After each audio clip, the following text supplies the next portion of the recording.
All right, Max. So I see the red live button up there. So we are recording now. I did not forget to hit it. Dude, I'm going to now sing Guns N' Roses. Welcome to the jungle. We got fun and games. We got everything you want. Orchids. Dude, your orchids are growing. Yeah, orchids growing. This one is I don't know what the fuck that is. Well, what is that? Just some sort of tree? It's some sort of plant. We've been getting some plants recently. I mean, now it's kind of in the way, so you might want to move your orchid over, or it will become the star of the thing. But anyway, Max, good to see you. It's been a couple weeks since we've chatted. I was in America for about 2 weeks. I really enjoyed that. We're going to talk about that and more. But before we do that, we have to drop that intro because you actually have races going on this weekend as well, and you have some superstars coming out there to hang with you. But we're going to talk about all of that in a second. But first, I need to drop that intro and we get started.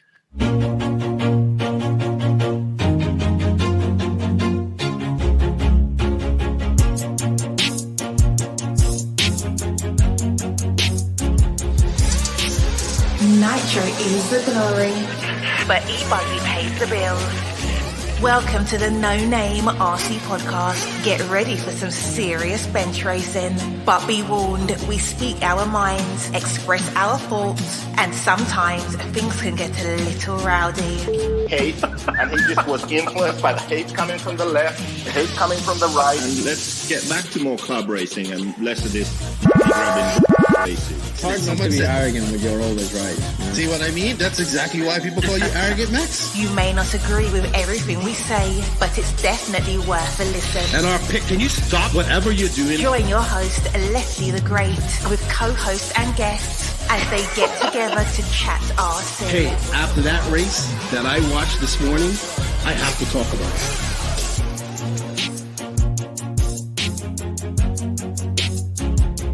There we go. $100 right here, $100 throw. Oh no! I like this.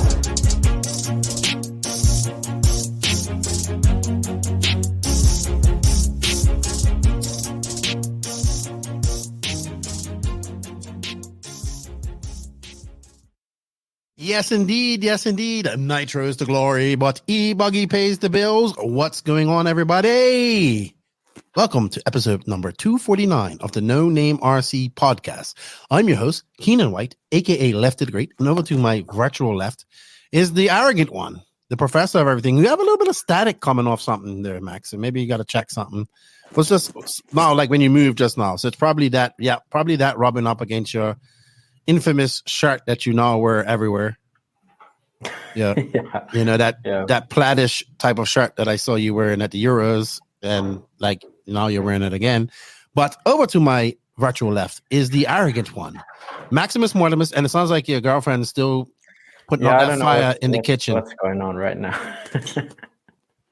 Yeah, you're gonna have to move your mic a little bit, Max. It's rubbing up against your shirt there. But thank you, Max.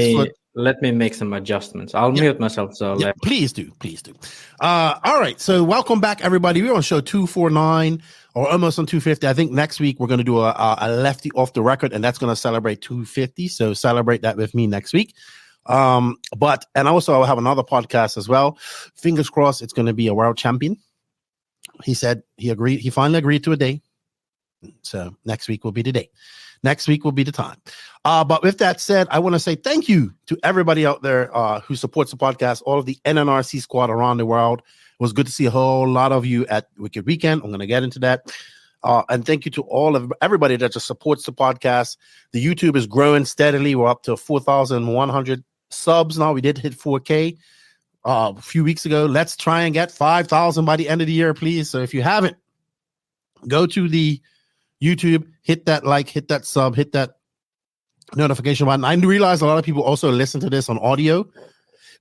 So I do appreciate that. We still have great audio numbers. So thank you to everybody that's out there listening to the audio. But if you want, go over to hit that sub, like, and all that type of stuff. Also follow us on our socials, our TikTok, NNRC, No Name RC Podcast 1, even Twitter, but I don't really go on X now. It's called X, not Twitter. And Instagram, and of course our Facebook is our biggest following, but the Instagram has been growing pretty steadily. And I would love to see that continue to grow. So if you haven't gone over to our Instagram yet, or our TikTok, or our YouTube, or our Facebook, go over there and do it. And if you are only listening to us on audio, please leave a review on whatever audio platform that you're using. I also like to say thank you to the No Name RC podcast patrons and YouTube members. You guys will get early release of this podcast. Max, I think we need to sit off. Probably, I would say that we sit off after the Nordics, because I know you're going to be busy. And we have a sit down. I almost said a shit down. I said we must have a sit down and have a good chat, unbridled RC, unfiltered chat for our patrons next week. I think we should do that. And I actually have some stuff to give away to some of the upper tier patrons as well.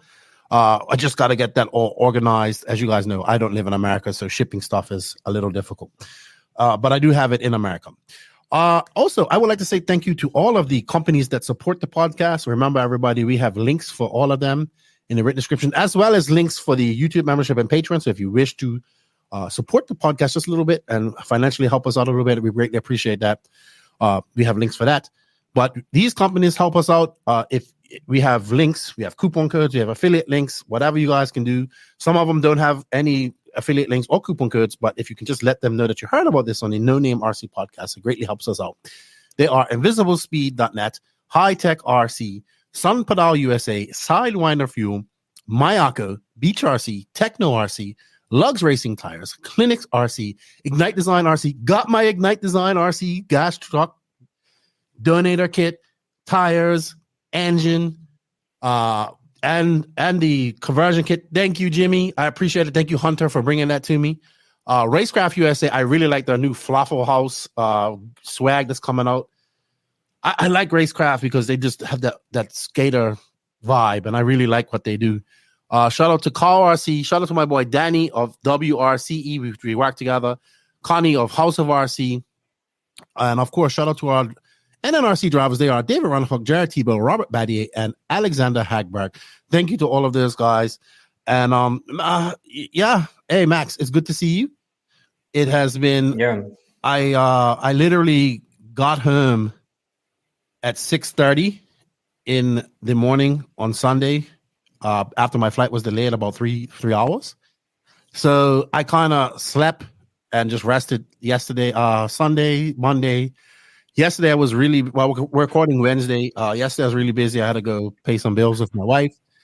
So that was all day, but we scheduled to record on Wednesday. I was going to do a off the record this week, but I thought I'd wait to next week to celebrate 250 episodes. And yeah, just kind of chill mode.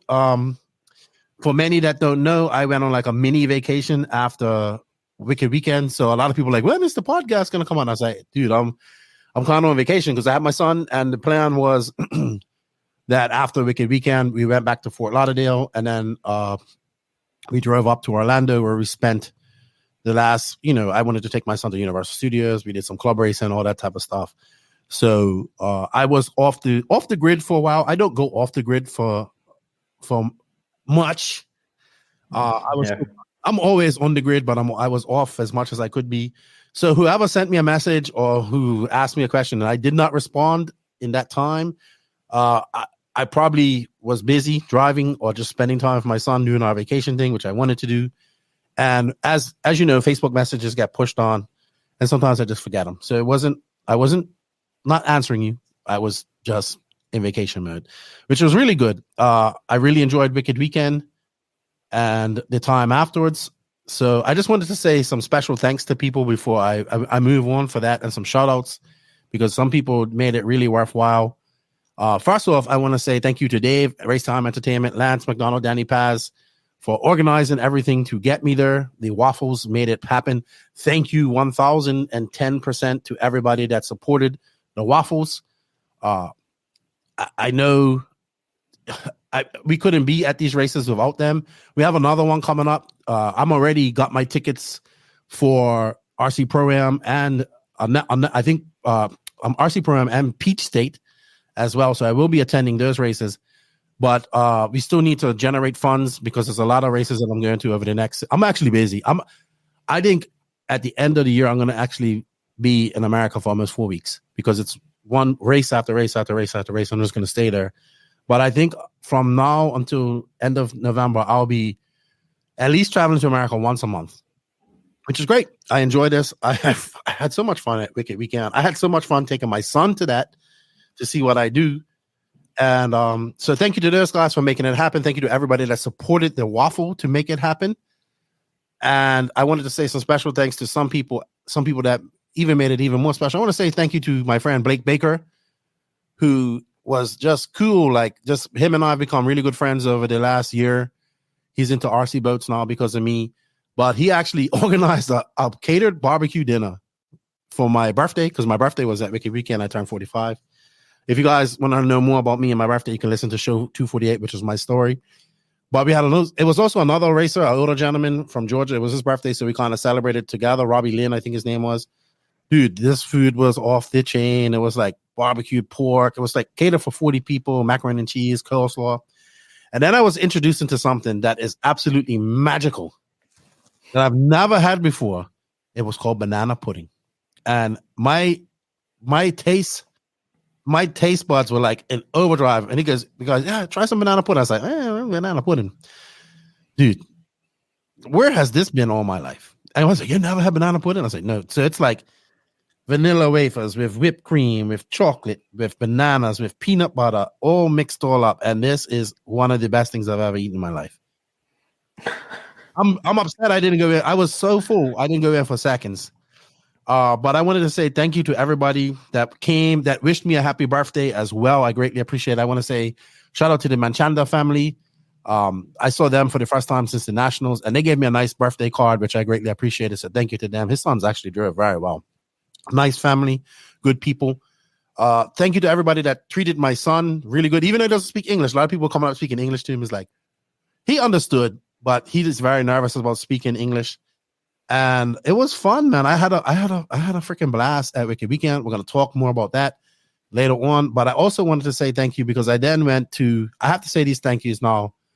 So when I got up to Orlando, I went to Dean's All Out for Wednesday night. Actually, I went to two places. I went to Michael's Hobbies, where Trent works, which is freaking a beautiful hobby shop in a mall, in a mall that still is like a mall. Like, there are people walking about. It was a Wednesday afternoon when I went, and it was full of people. Like, a lot of malls are dying, but this one's still full of people. Shops were all, had lots of shops. So we walked in there. We went to see, like, Trent, like, works there. It's a jam-packed hobby shop. All RC cars. No boats, no planes. All RC car stuff, racing, on-road, off-road, bashing, all that type of stuff. So I've been wanting to go there for a while. It's a beautiful hobby shop. It is packed with stuff. Dude, it is it's not huge, like a big shop. It's huge, it's big, but it's long ways, right? And it is stacked with stuff. He has so much stuff there. So I hung out there for a little while. I got to meet Sean Maybell, who's my mate from Barbados who races. So that night I went out to Dean's. I checked in, and then as soon as we got to the hotel, we went off to Dean's, which is in Orlando, just Polka or whatever. And because my son wanted to race again. So also, I forgot to say thank you to Blake Baker for letting my son, he gave up running e-buggy so my son could race his e-buggy. My son had never raced before, never been on a track, and he was watching this guy's racing. He goes, "Hey, Daddy, I want to race." And I said, "All right, cool." Well, I thought he just wanted to practice. So he went and practiced at Wicked Weekend, e-buggy. We turned it down a little bit, and Blake gave up running his e-buggy entry so Kendrick could run it. And he ended up racing, and he was in the last main, but he didn't finish last. He almost bumped. So he was, after that, he was like, "Well, can we go to another race, or can we go drive again?" I was like, "Yeah, let's go to Dean's." I reached out to some people at Dean's, and I want to say thank you to Justin Newby, who I met at the Florida RC Championship. Is also making me. He makes these cool jerseys. He's making me one as well. And he's like, "Yeah, I have an extra HP. Your son can use it." So my son, we went to Dean's, and my son, I introduced him to Justin. Obviously, there's a language barrier. And Dean's is a nice dude. These people are so fortunate to have these tracks. It's like I went from this big race at Wicked Weekend and coming to just a Wednesday club race. And I'll be honest with you, I was having just as much fun. And it was like big giant race to grassroots racing. a Wednesday evening. We started at 7:30. Maybe it was about 20, 30 people there, I think. It was fun. It was laid back. People were having fun and people were laughing. And I was like, yeah, this is kind of what RC is about too. Yeah, I love the big races and all that type of stuff, but it's also good to get back to that club racing grassroots, because that's where a lot of people learn stuff and get into it. And I got to see people meet people that I hadn't seen for a while. So Justin let my son run his extra HB car. So Kendry went out there. He practiced a few times, and then he was doing good. Like they just put in a new layout at Dean's, so everybody was excited about that. And he was doing good. He did some practice packs, and then I remember Justin actually went out there, walked the track with him, showed him what to do. Even though it was a language barrier, I said, "Did you understand what he said?" My son goes, "Yes," and I appreciate that, because sometimes it takes another mentor to do that, right? Like my son, I'll be like, yeah, I'm trying to tell him in Spanish and all this type of stuff, and I'll be getting, and this guy obviously knew the track. And man, my son actually raced a novice. It's the second time ever racing. And I was just racing against short course guys, and I remember the first lap he flew off the track, and he was just like, so I'm up on his stand filming him, and I'm just like telling him in Spanish, like, calm down. He came back and he ended up finishing second. I mean, it's no big deal, but he was super excited. And a lot of people were very impressed with him. And they're like, this is like, he has not raced before. Like my son's RC stuff is maybe we did some crawling. That's about it, right? He's driven before, but not on a track. So I was super pumped. He was excited about racing. And I just wanted to say thank you to those people, for Blake, Justin, Dean, all those guys, for making it happen. The people at RaceTime. Even Lance, when Lance was calling his race, he was like, Kendry's never raced before and he's going to be bumping it. Like he made it exciting for him, because I could hear it. But I was focused. I'm trying not to be biased on the commentary, and so I couldn't really see what he was doing. I could just get glimpses of him. So that was fucking well worth it right there for me, for bringing my son there, because it's something that we had planned earlier in the year. Me and my mother, we had talked about it, and she's like, I want him to go. You need to take him to one of these races when you go. He got to see what I do. He was like, hey, everybody wants to talk to you. I was like, yeah. I said, this is just how it goes. And he's like, you talk to everybody. I was like, that's I love this stuff. I come to this stuff, right? Yeah. And he goes, well, you talk to everybody. I was like, yeah, that's what I'm here for. Like, I said, all these people support what I do. It's like, if it wasn't for these people, I wouldn't be here.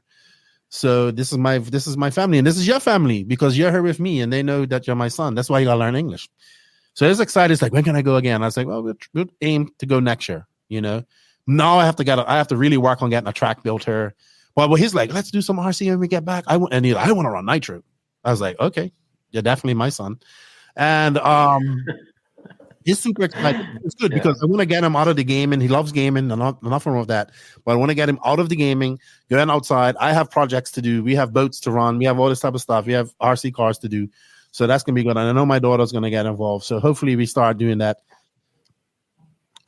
In between traveling, like I said, I am going to be busy. I'm actually out of here in 2 weeks' time for RC Pro. Then after that, we went to Orlando. We did Universal. I want to say thank you to Gatorman for helping me with the Universal. He knows who he is. I'm not saying his name. For helping me get to Universal. We went, him and his wife, and we had a good time. It rained, but it was great. And my son went on the Hulk. I did not go on the Hulk. I walked in. I'm like, I am not going on that thing. Like, no. Like, I nearly pooped my pants on a water ride, and I said, mm-mm. We got soaking wet on the water rides after that, and then it rained, and then it was fun. I had a good time. Expensive. Dude, Yeah. Those theme parks are expensive. Yeah. Luckily, I didn't. I haven't probably gone in like almost 10 years now, because it's like you can easily spend like $500 a day going to that. I got 2 slices of pizza. No, they were, mind you, they're big pieces of pizza. $25. I was like, oh. Yeah. And then my son, you got a cup where you pay like $17 for a refill all day, and then we just shared it. You got to get a refill at 10 minutes. It was expensive. I can see why people save up a lot of money to go to these. And then my son's like, well, let's get this. And I say, hey, pump the brakes, buddy. It's too expensive in her. We're just here for the rides and the environment, Yeah. But he had a good time. And that was awesome. Like none of this would have been possible without RC. We also, you know what? You know how I said that alligators are mythical and they don't exist in Florida? Well, I was wrong. See one? You saw one? So anyway, Mike Walker goes, let's go on a boat ride. And we went up the river. I don't know, St. John's River, one of the rivers. He probably will correct me. So the whole entire, we was going to a restaurant. The whole entire ride took about an hour to get to the restaurant. No alligators. It's like, I can't believe I'm bringing you on her and there's no alligators. Right? None. Didn't see one. We were going slow, trying to search for them, everything. And I was like, see, I'm shouting to the alligators. I knew you didn't exist. You knew I was coming. You're all hiding. Like they would not come outside. They would not come out. So we went to the restaurant, ate. It was coming back about dusk. Oh, they came out. They were everywhere. I don't know how anybody goes swimming in any body of water in Florida. I would not even, if that boat would have capsized, I would have died of a heart attack. Nobody should go swimming in any water. Dude, there was alligators everywhere. They're just big boys. So there was like an alligator swimming. And then like about 100 yards down the way, there's somebody with their dog in the water. I'm like, what? How many alligators are between there and that? That one's just swimming up there that we can see. Dude, it was a lot. No, I'm not going in the ocean. I do have to say I love how you wasn't believing that there were alligators in Florida, but you 100% believe that the thylacine is real and still alive. Well, it's because everybody's like, alligators are everywhere in Florida, but I never saw them. But I saw them this time. In the water, in their natural habitat, where I never ever go swimming. My mother's like, yeah, we used to go swim. People go swimming. I was like, what? That in the ocean. I don't even think I would be safe in a pool in Florida. I think, the thing about those animals is they like a very specific temperature water, So if you know the temperature of the water, there's probably not going to be some there. So. Nope. But thank you to Mike Walker for that. I really enjoyed that. My son got to see it. We got to go out on a boat. Beautiful. It was nice. It was beautiful. And then I want to shout out to another guy, G3RC. This is an older gentleman. I was sitting at I was doing the commentating, and he came up and he goes, I've been listening to you all day, all weekend. I just wanted to come up here and say, you're doing a good job. And he bought me he makes these homemade pork rinds. You know what pork rinds are? I have no idea. It's like pork skin, deep fried, and they put seasons. It's like you buy them, and like you can, they set like you buy like chips. They're like chips. They're good. Okay, yeah. Right? He bought me homemade one of these, and these are the best pork rinds I've ever eaten. He goes, just make sure you get G3. And this older gentleman, he just came up there to say thank you, and he gave me that. So that was good, man. I had a really good time at Wicked Weekend. We're going to talk about the actual race, but my experience in Florida was great. It was fun to drive around Florida. Just be an American for a few days with my own transportation. And it was good for my son to see something different. First time ever traveling outside of DR. So thank you to my mother who helped make that happen. And thank you to everybody out there that also supported that. And I hope you guys support the upcoming Waffles. They're not going to be as big. They're just going to be less numbers. We're going to do less numbers. And we're just trying to raise money so I can travel to all these races. All that money that gets raised goes to me traveling, also getting paid, some money to go to these races, and covering all my expenses. So if you like what we're doing, and Dany Paz and I and Lance have some really good ideas coming up, Dany Paz knocked it out of the park. That's all I got to say. Dany Paz, Jacob knocked it out of the park, and the cameraman. But we'll talk about that. All right, Max. So enough about that. I know I rambled on, but I wanted to talk about that. You have the Nordics coming up this week. I believe Robert's there already. Yeah, I don't know where he is. Is he in Finland already? I haven't talked with him, but yeah, there should be David and Robert should be coming over, and a bunch of Swedish drivers, or that's all the top Finnish guys. So should be quite an exciting weekend, to be honest. This race has been going on for quite some time, right? The Nordics, or what do you mean? The Nordics, but isn't it supposed to be like Finland, Sweden, Norway, Denmark? Isn't that like the Nordic countries? Yeah, like the Finland, Sweden, Norway, Denmark. But we've always had a few people from outside. Like, it's not a closed type of thing. So, for example, now we have Robert. We've had Majubi come once in the past. Some Italians have have come before, and Estonians as well. A lot of Estonians in the past and this year as well. So it's kind of an open race, but specifically, targeted for the Nordic countries. So it's always held in Finland, Denmark, or Sweden, or Norway. So. Okay. Any Norwegians comment? It seems like Norwegian racing has slowed down. Yeah, Norwegian racing is quite. I haven't seen. I think Kobevik is the only one doing international racing. So, yeah, they have quite a small scene, I'd say. Okay. And JQ has won this a few times. He always likes to remind us that he has won it. He's probably won more Nordics than anyone, I'd say. As Dany calls it, the No Dick Championship. Yeah. Yeah, but I think he has like 40 Nordic Championships. Oh, really? Across all classes and so. So he has quite a few. Yeah. I think David has a few, but he doesn't have that many. Yeah, I'd be pretty confidently say Joseph has the most of anyone. Okay. Interesting. Is he racing this weekend? He said he wanted to race, but then when David and Robert's coming and Pekko is racing, obviously, so I think he won't be racing. So just wrenching for Pekko, trying to get him to win, but I think David's gonna be quite tough to beat for anyone. Yeah, plus he has a point to prove after his disastrous Swedish nationals where he had a failure in the semi. But Hampus won. Yeah, so very good for Hampus, 3-time national champion. He let me know today when I just congratulated him. Yeah, that's actually Hampus. Hampus has been quite consistently beating David in the Swedish head-to-head, to be honest. So, okay, like this time was the technical failure, but still, like Hampus doing quite good. I think it's like 3-0 of the big events in Sweden this year.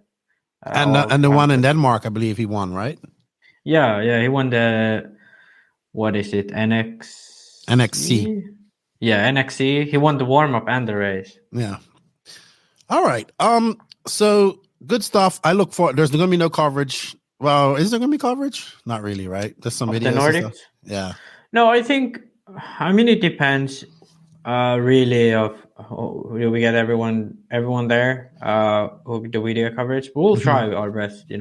Especially like we're gonna have at least a stationary camera, but like if we get all people there, the goal is to have moving camera, maybe even like commentary of the but race it will be in Finnish, English. right? Oh, in English. Well, I mean, probably both because there's gonna be Swedish drivers in the main and so on. So the thing is that Finnish people don't speak that good Swedish, so the best common language is English. So if we're going to do commentary, it's going to be mostly all in English. So okay. I think I can't promise anything at this point, but I'll talk to a few of the guys who do some videotaping and talk to the club if we can get some reels and short videos like that. I think that would be great too. Yeah. That'd be great too. Yeah, for sure. All right. Well done. All right. Enough chitty chat. Let's get on to the nitty gritty and let's talk about some RC news. Get into the Wicked Weekend recap. We do not have a guest this weekend. I do have a special guest next weekend. I think this is going to be his first English podcast. So, I'm not going to say who it is. If you've been listening, you know who it is. And hopefully we get him on. Let's just say he's Italian. And he might have a nickname given to by me as the Italian Stallion. So if you can't figure that out, then you have not been listening to the No Name RC podcast. But he did agree to a date. So next Tuesday, I'm supposed to record with him, but it's also my wife's birthday. So I'm got to figure out that. My wife's birthday is Monday. Her day is off Tuesday. So I got to figure out, we got to do it a little early. Anyway, enough about that. Let's get on to the RC news brought to you by Invisible Speed, whose, once again, this advertisement for 20% off the Euros does not count. This is an old ad, which JQ has to change. But if you guys want to sign up for Invisible Speed, we have some affiliate links in there. If you do sign up with the online course, you will get a little slice. We will get a little slicer at the podcast. No books at the moment. I do have 4. I'm going to bring them the next time I come to America. And if anybody wants one, let me know.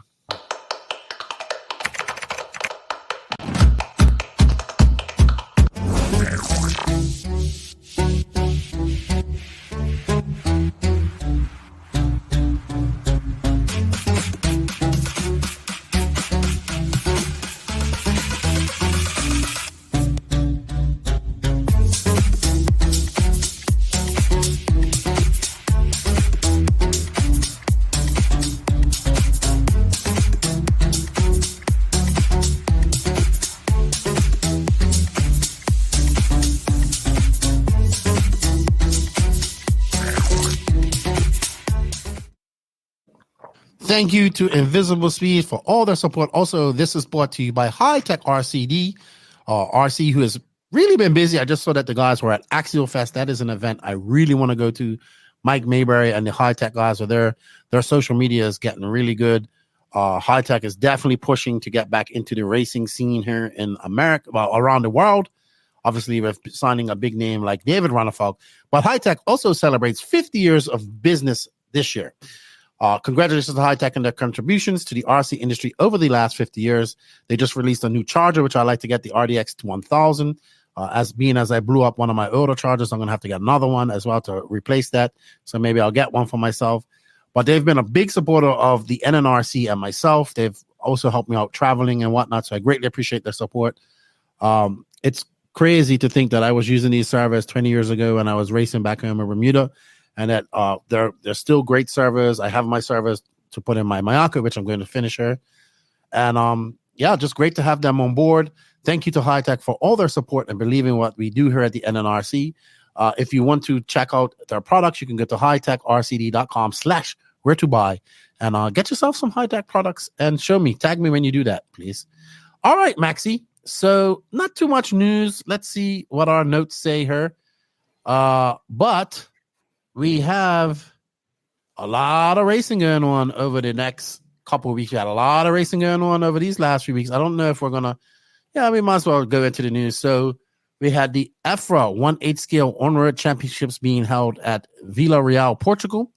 That was, I don't know the date, but it was a couple of weeks ago. Dario Balastri won that. Balastri? Am I saying that right? Balastri. Yeah, he won that. No surprise there. This guy is like the man when it comes to this type of stuff.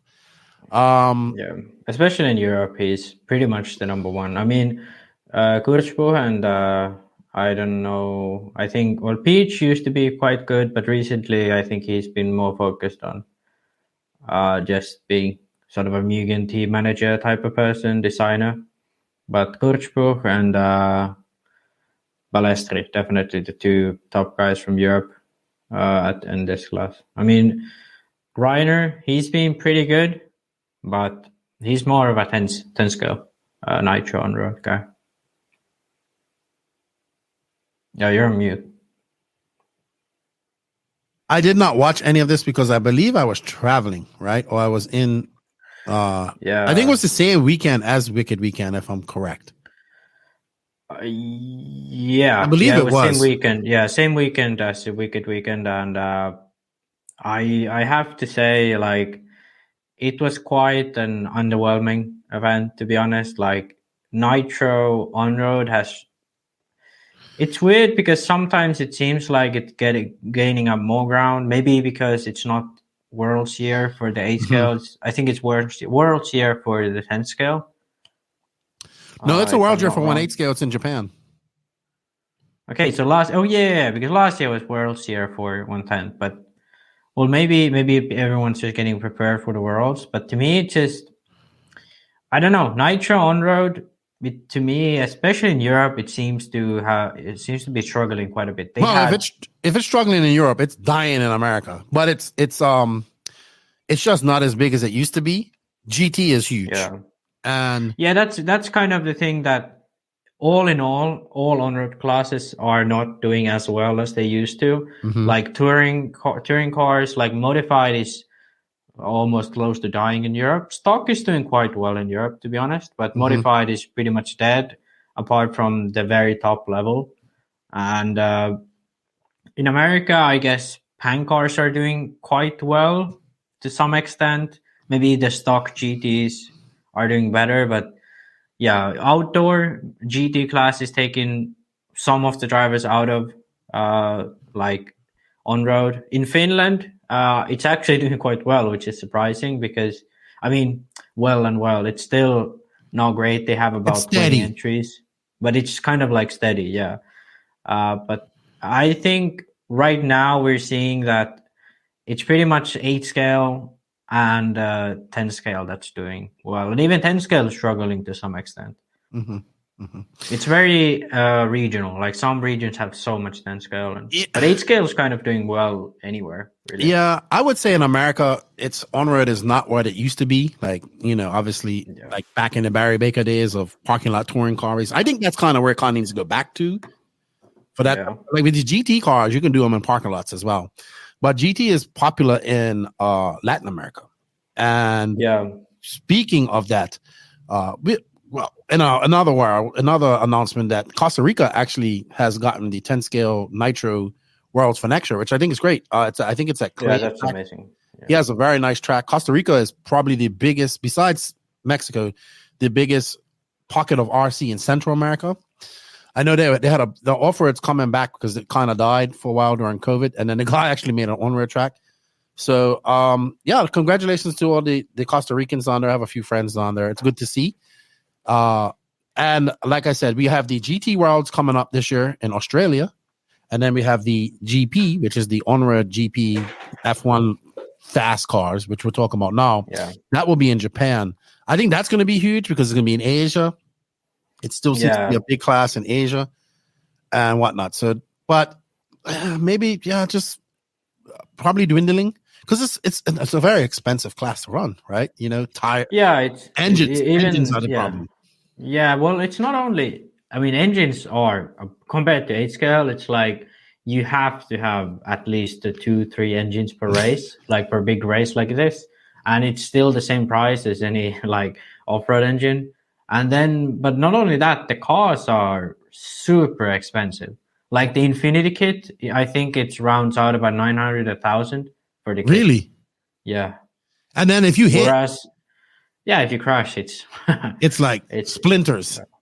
So it's different. It's different. You crash an off-road. I'm seeing cars do 20 million barrel rolls and just be like, and especially like I'd even go as far as saying Nitro off-road I've seen a definite decrease in that especially in Finland, but around the Nordic countries, around Europe as well. Like I think in general we are moving towards people running e-buggy. Like I think e-buggy is gonna in the next few years is gonna be the most popular class around the world. E-buggy. I will not argue with that. Like I'd say even in America right now, I'd say e-buggy has probably close to the most entries across all the big events. I would say so. It depends regionally too. Yeah, regionally depends a lot. Southeast more, and depends what class you're running. Yeah, West Coast for sure. Nitro is still doing real well in America, and in Europe, in the South, like Nitro is doing well. But especially in Northern Europe, e-buggy seems to be very, very popular. Very popular. Well, it's probably something that they can do all year round at some of those indoor tracks too. Well, not necessarily, but I think it's just about the ease of it. Like I would agree. You can it's like a lot of people. A big problem in the Nordic countries is you race electric in the winter. You can't race nitro in the winter. There's no way you can do that. So if you like transitioning between 10 scale and e-buggy, there's like just a little bit bigger car. So it's much more natural, especially in Finland. There's so many people who race. Like in Finland, it's kind of weird because 10 scale is absolutely dead during the summer. So they race e-buggy during the summer and then they race 10 scale during the winter. Okay. And I think in general, though, I do have to say, like, a lot of these more legacy classes are suffering around the world. I think I like judging from this year, like COVID definitely made a big hit to a lot of things, just in like the way people have money, but also like what parts of the hobby are more popular. To my e-buggy specialist early, my good friend George and Alan, we do agree that e-buggy is is getting popular, and it is a viable class, especially with the 2025 Worlds on tap and the Euro World Cup coming up very shortly. All right, moving on.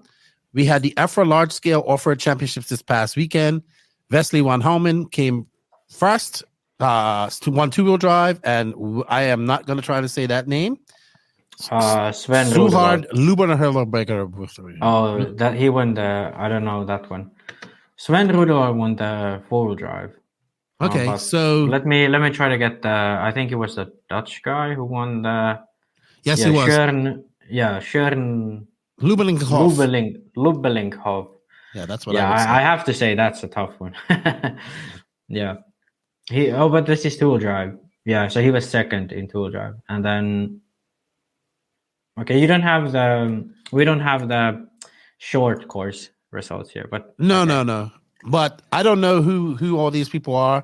I know Pecco is one of the favorites, and that was a big disappointment. I think he qualified bad. He had a very bad weekend. So the whole week was like really hit with rain. Like they missed almost the whole day of practice for rain. They missed half a day of qualifying because of rain.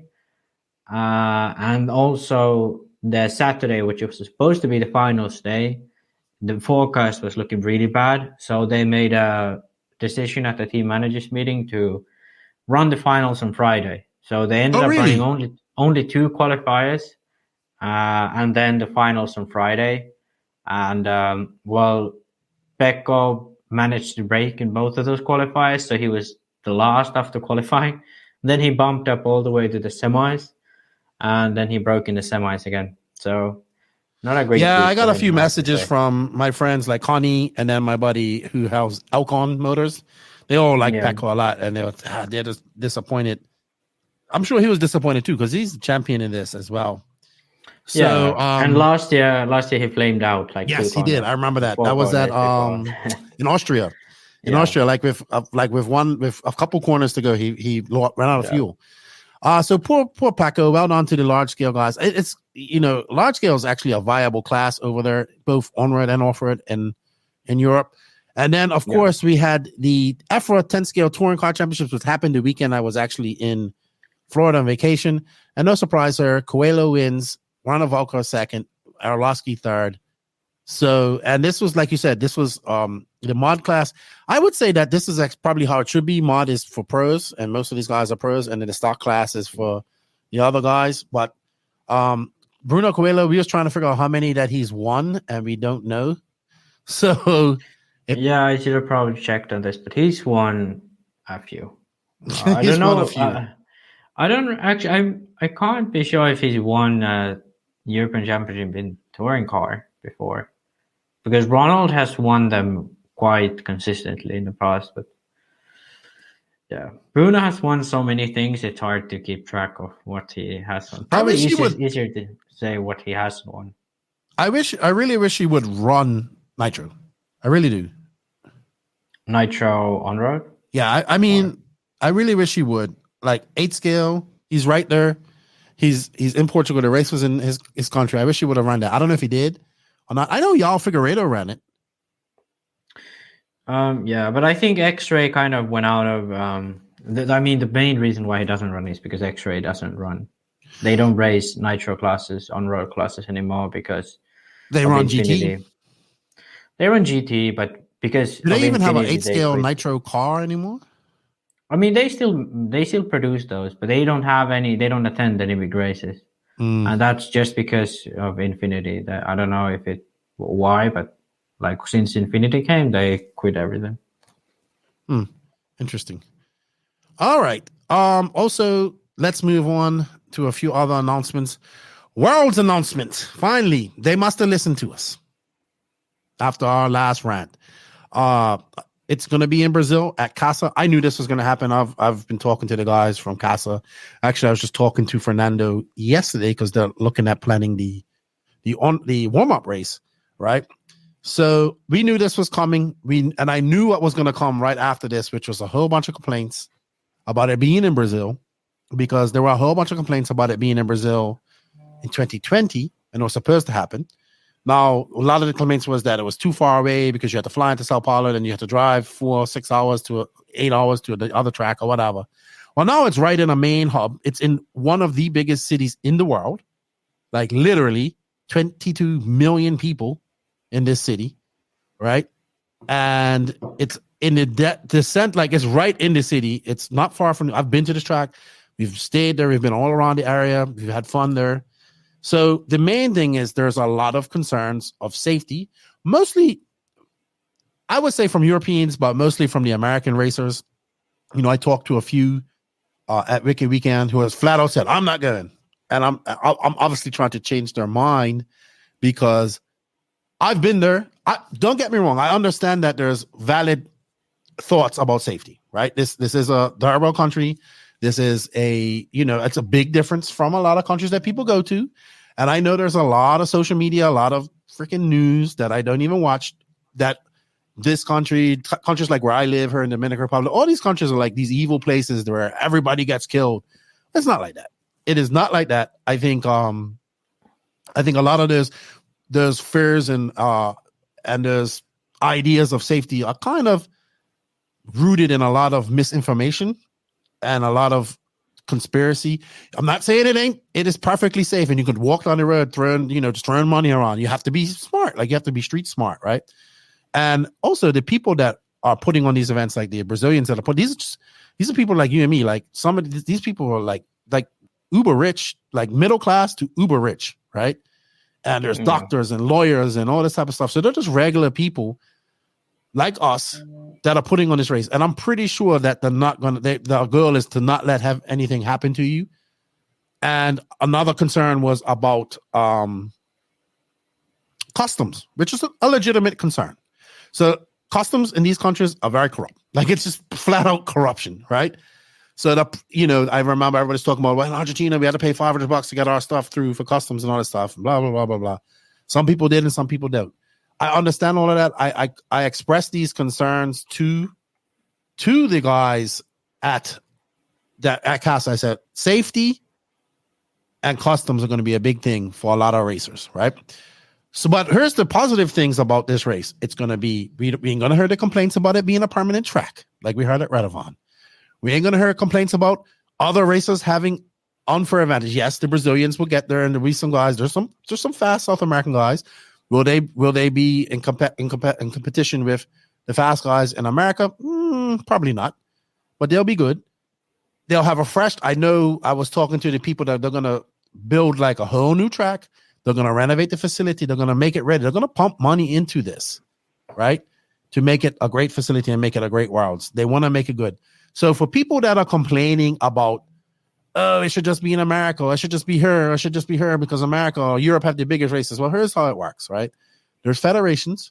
FAMAR pays their dues, just like ROA does, just like FEMCA does, just like EFRA does. It was their turn to have the Worlds in 2020. COVID messed it up. The Worlds, they weren't ready to have it in 2022. It went to Europe. So now it's coming back to Brazil. Imagine if it was supposed to be in America in 2020. Didn't happen because of COVID. And it was their turn to have it again.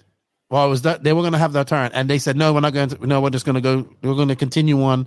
Like, I think it was actually supposed to come to America this year, to be honest. Yeah, but I think I think it's pretty clear that like you just go, because after this, it's going to go to America.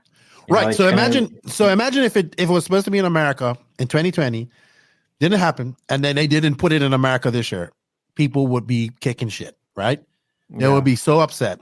So I understand, like, I have to say America, because most of the people that I've talked to, the fears are coming from, I mean, even Barry Baker was like, oh, I'm not going to Brazil and all this type of stuff, right?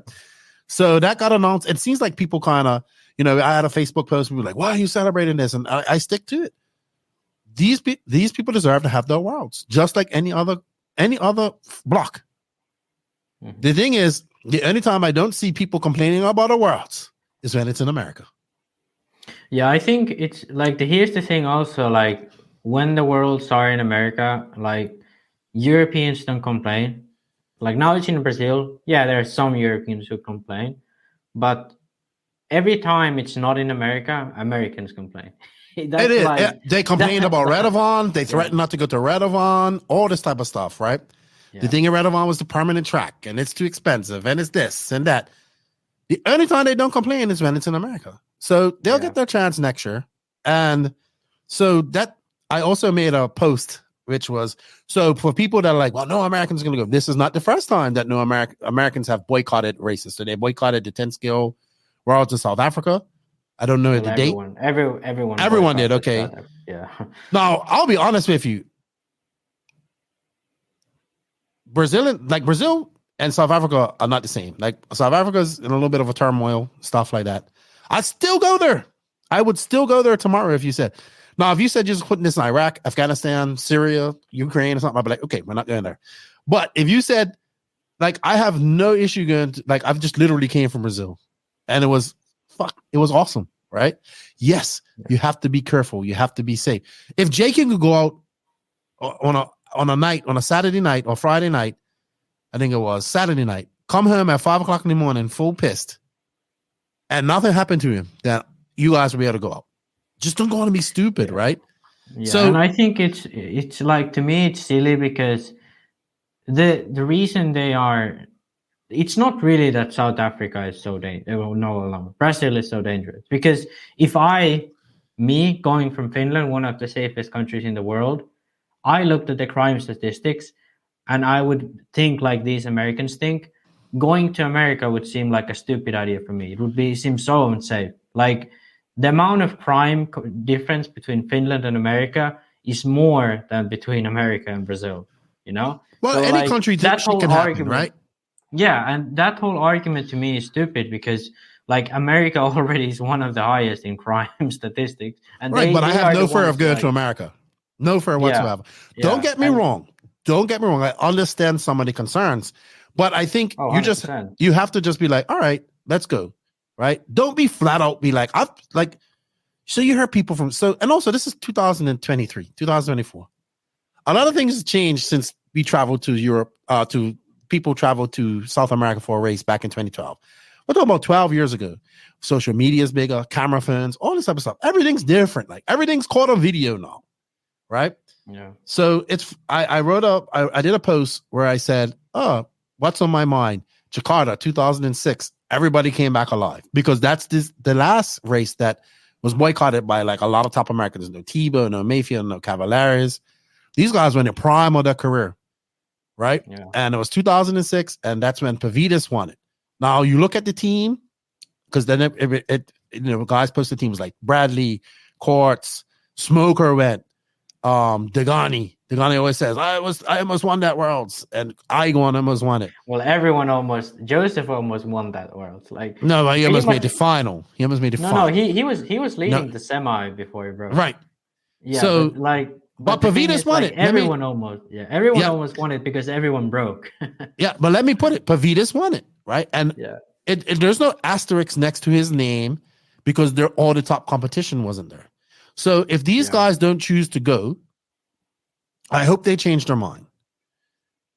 I feel a good bit of the Americans will go because they will go. Some of them might not go.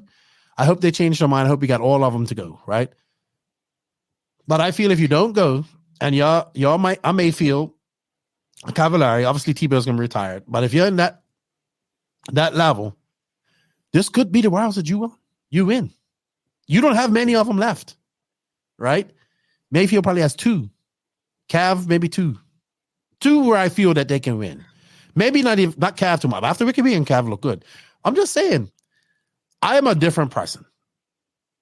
You tell me I'm going to Brazil to race RC cars. I'm like, let's go because Brazil's awesome. It's got beautiful women, great food, good drinks. It's a different culture. I want to go. I get excited for that. I hope that the people change their mind, and I think you should judge a country on going there rather than just judging it off what you see on social media, what you hear from news media. That's why I don't watch none of that stuff. Like, I don't, I'm literally telling you, I've been there. I just came from there. Not like 2 years ago, 6 months ago, I was there. And I did not feel unsafe at any point. No, don't get me wrong. There's places that you can go and you could definitely, it's easy. Very easy. But just don't be an idiot. Be common. Don't be going out, getting drunk and doing stupid things, and you will get in trouble. It's pretty simple. Go race RC cars, try to win a world championship, and go home. But I don't want to hear any of the bullshit about it being an asterisk or not a proper world if, let's say, a good percentage of the top American drivers don't go. That will be, then if that's the case, then we'll have to call 2006 worlds with Pavitas asterisk too. So yeah, but I think it's to me, it's always like these arguments are always silly. Like, let's be honest.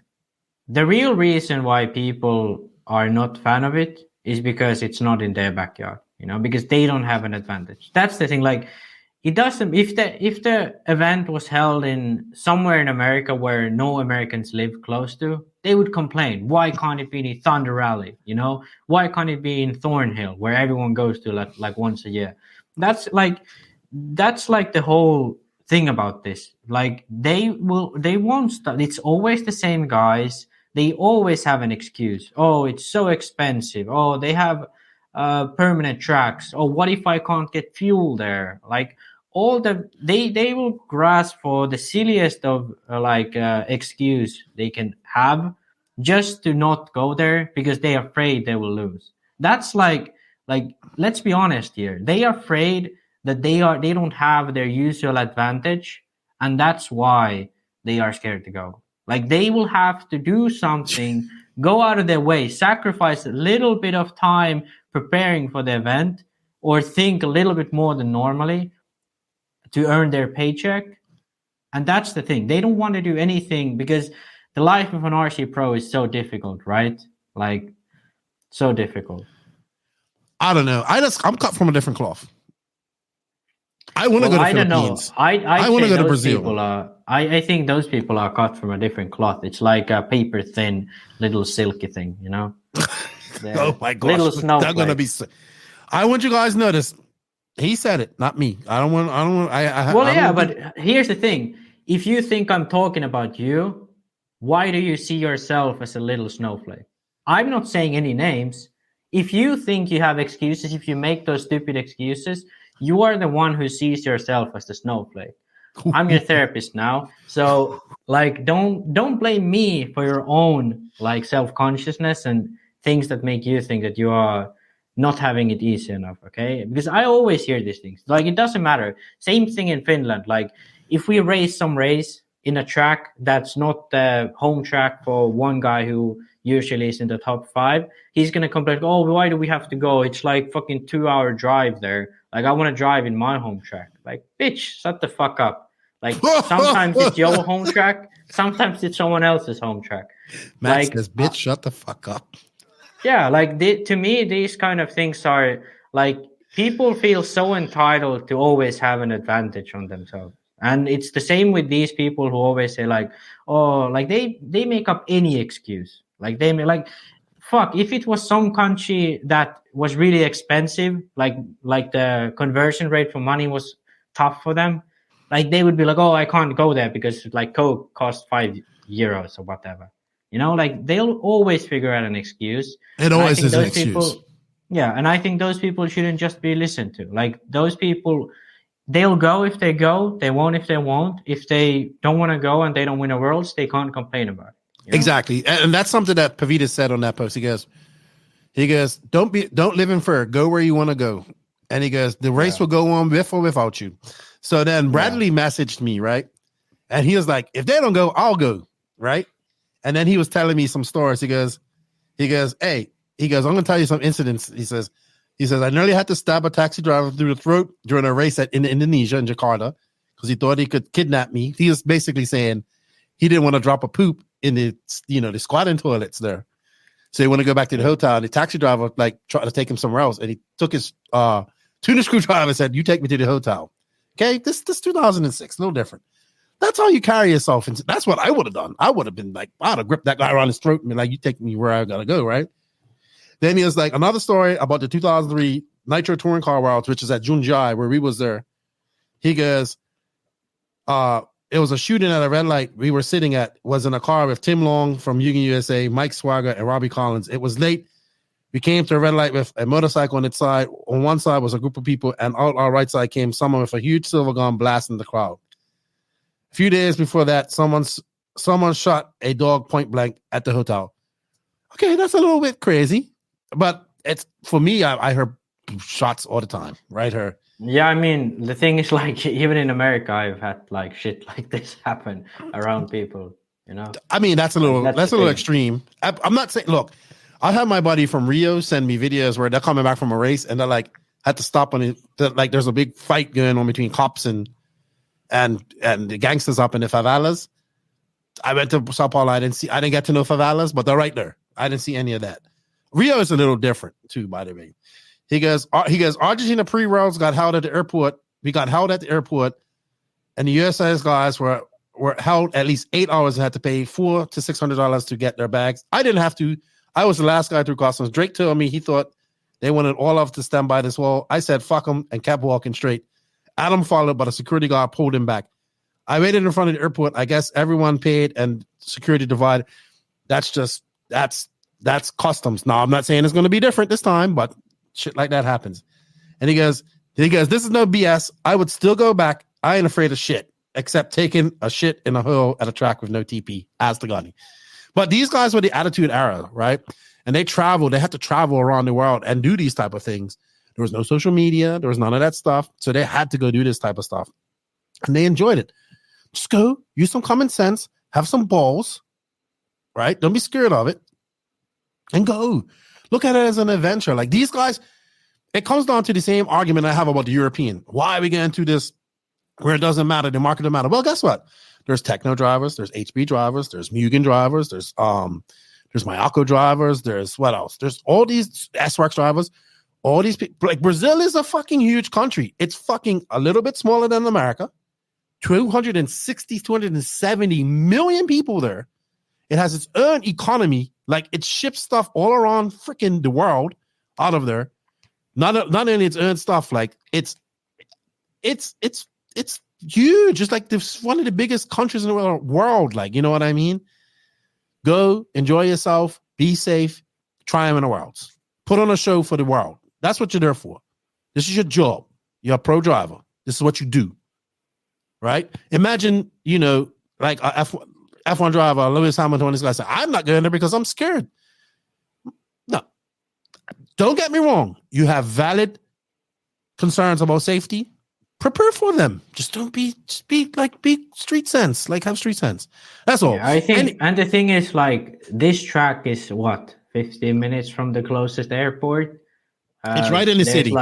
There's like high-end hotels. Like, this we stayed at one.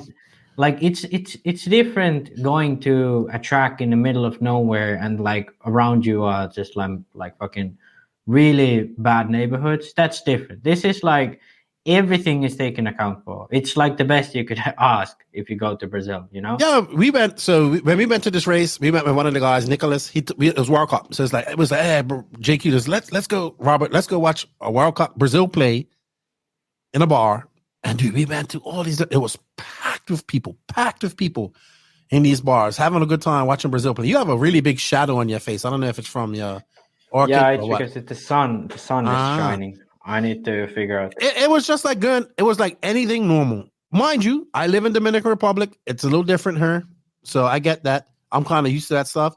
But I would say to all my American friends and European friends who are on the fence about going, just do your due diligence. Don't listen to everything you see on the internet, everything Alex Jones tells you, right? And well, probably at this point, mainstream news too. Mainstream news, I'm sure, because I remember when they were calling DR this shithole country and that they're killing all these Americans on her, and it wasn't that. It was just that the people that were dying happened to be Americans. Like, it was like alcohol, fake alcohol. I'm like, no, they rob and kill everybody here. It's no preference. Yeah. It doesn't matter. They rob and kill Dominicans here. You know what I mean? But like, maybe don't go down a dark alley with a prostitute and like stuff think like oh, I'm gonna be safe here. No, fuck. No, you won't be safe doing that anywhere. Be smart and go and enjoy it. So that's my thoughts. I would say I'm pretty sure that these guys who are involved, They want the safety and making sure you guys have a great Worlds is the highest of the concerns. So just be open-minded and let's go, because this is what you asked for, right? Neutral track, neutral layout, all this type of stuff, no advantage. But this is also a race where I think a spec tire would be the best place to start. This would be the best race to start introducing the spec tire. 100%, but I think like nobody will agree to that, because you know what? I had a top. I'm not going to say his name, but I had a top. One of the best racers in the world right now say he thinks that all Worlds, Nationals, and Euros should be all spec tires.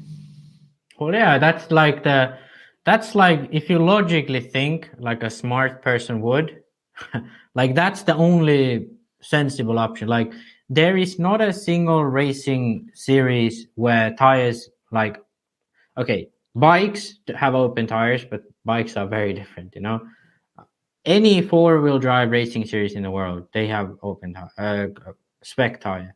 Mm-hmm. And that's because the tire is such a big thing, and it takes so much to ship all the tires there, prepare all the things for the race, and in the end, you're going to use like maybe a 10th of what you bring there. And the thing and is, also like, makes it fair for everybody. It makes it fair, but also like if you think someone who isn't sponsored, if you aren't a factory guy, you're gonna have to bring your tires by yourself. You know, there's no manufacturer that's gonna ship containers full of tires for you. And like J Concepts at the World's warm up last year in Radovan, they showed up to the warm up. Half of their tires, or more than half of their tires, in customs because they shipped it not early enough for the race. So this manufacturer spends thousands to ship the drivers, ship themselves, and then spends on like all the packages sending over. And by bad luck, they're stuck. The tires are stuck at customs, so they don't even get to test them at the warm up. Yeah. So all of that shit would be solved by like making like fair deals. Okay, like this World's event, we're gonna ask about from all the manufacturers, do you want to offer a tire? What price can you offer it? What tire would you offer? Is the tire durable enough for, you know, the people don't have to buy tens of sets of it? And then you what choose was that, the best. insect? Yeah, there was some big fly or something. So like then you choose the one who makes the best offer. Like it doesn't have to be the cheapest, it just has to be the best, who can safely supply all of the people with the best possible tire at a reasonable price. Okay, and then next year, like that brand goes so that you can't choose it for the next 2 or 3. I would agree. It has to look, every other Worlds and Nationals and Euros, all are spec tires, right? It has to be. It's going to cut down costs for these companies. It's going to cut down costs for average people going to this race, because a lot of people will go to this race that don't have big free tires and all that stuff. And I think it just makes it fair for everybody. So I am going to leave this on a note, because we did go on a tangent on this. There is a general vibe that the World is just another race, or why should a world champion be decided on one race and all this stuff. Now, I agree, there should be a World Series. Now, if there's a World Series, let's say there's 4 races to determine a world champion, you're still gonna have to go to other countries. You know, you're gonna have to leave your home country. if you want to, let's say there's 4 blocks, so you want to a race in each block, right? Let's say that's fair. That would be fair, right? That's fair across the board. So you have one in Raw, one in North America, one in Europe, one in Asia, and one in Far Mar region, which includes not just South America. Okay, Lefty. You are talking just saying, about this like if Mars is gonna organize this. Well, not right now. Organize this. Not right now. When we get that old guard out, when they get that old guard out, the International Federation of Men Arranging Retreats. Oh, by the way, I looked into this shit. There are resorts right next to the track. So I think what actually happened was that they found the resorts, so that's why they were able to lock that. Oh my God! I hope we're allowed it. But I'm just saying, Look, the Worlds is I find that the Worlds is always downplayed by people who don't have one, right? And there's many drivers who will retire that don't have a Worlds. And that's fine. That doesn't define their career. But there's going to be drivers that can always say, I was a world champion. Now there's one that can say, I was the first back-to-back, right? And that pisses people the fuck right off. And you know what? I love Ongaro for just chilling out in Italy and racing in Italy and being like, no, I'm a world champion. You guys have to beat me next year. Right? And you know what? It's going to be on a neutral track in Brazil, and he probably goes into that as a favorite as well. So I would say neutral track, all that type of stuff you want. Let's go. Let's race. Let's go. Let's do it. Don't try to downplay the importance of a world championship. It is important. Or is it only important when it's in your area? That's what I want to say. All right. I think like some people just like, they just want their life to be like, they are brought to the track in an air-conditioned, limousine, and then they go to the driver's stand, and then someone else like fires up their car, and all they have to do is drive them in. And if they don't win, something of the organization was wrong, or someone took them out, but they are never in the wrong. I think that like describes like 75% of the pros in the world currently. Like it's, to me, it's just ridiculous. Like, the wrong tire. Wrong tire. Oh, wrong tire. That's another. Yeah, wrong tire. Like, I don't know, wrong setup. Well, somebody hit. Yeah. Whatever. Somebody hit me in the first 5 seconds of the race. Yeah, and that's why I lost my shit and went down 2 laps and then took the guy out in the last 5 minutes. Like, I'm not saying names. Okay, but like, imagine like hypothetical scenario like this. But it's never my fault, It's never my fault why I didn't manage to win this time. Someone else. Well, it's never. We're humans and we never want to admit fault in our own. Period. Yeah. If it's not the fault of someone else, it's the fault of the what you call it. It's fault of the environment, Oh, it's just. And luck. if it's not fault of the environment, I mean, then it has to be just luck, Bad luck on me. They're toy cars when you lose. They're fucking advanced racing machines when you win. There we go.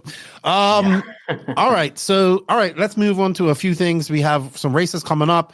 In August 25th to 27th, we have Beach RC, the RC Pro-Am, which I'll be attending with Dany and Lance. This is a team race. It's going to be held in the Benton Arena and Exhibition Center and Lake Wakamaka NC. This is the first race that Brent's doing under a roof. I think that we might see more races from him under there because I'm hearing that this is going to be the last fall brawl at Badlands because I believe that track is being closed on because they want to it's like a big soccer field that's taken, like it's a change of government or change of whatever the fuck that shit's called, like change of people in the organization to organize all that stuff. So I'll be going to that in a couple of weeks' time. It's now the 10th? Yeah, it's 10th. It's 9th. So in like 14 days, I'll be going to that. 16 days.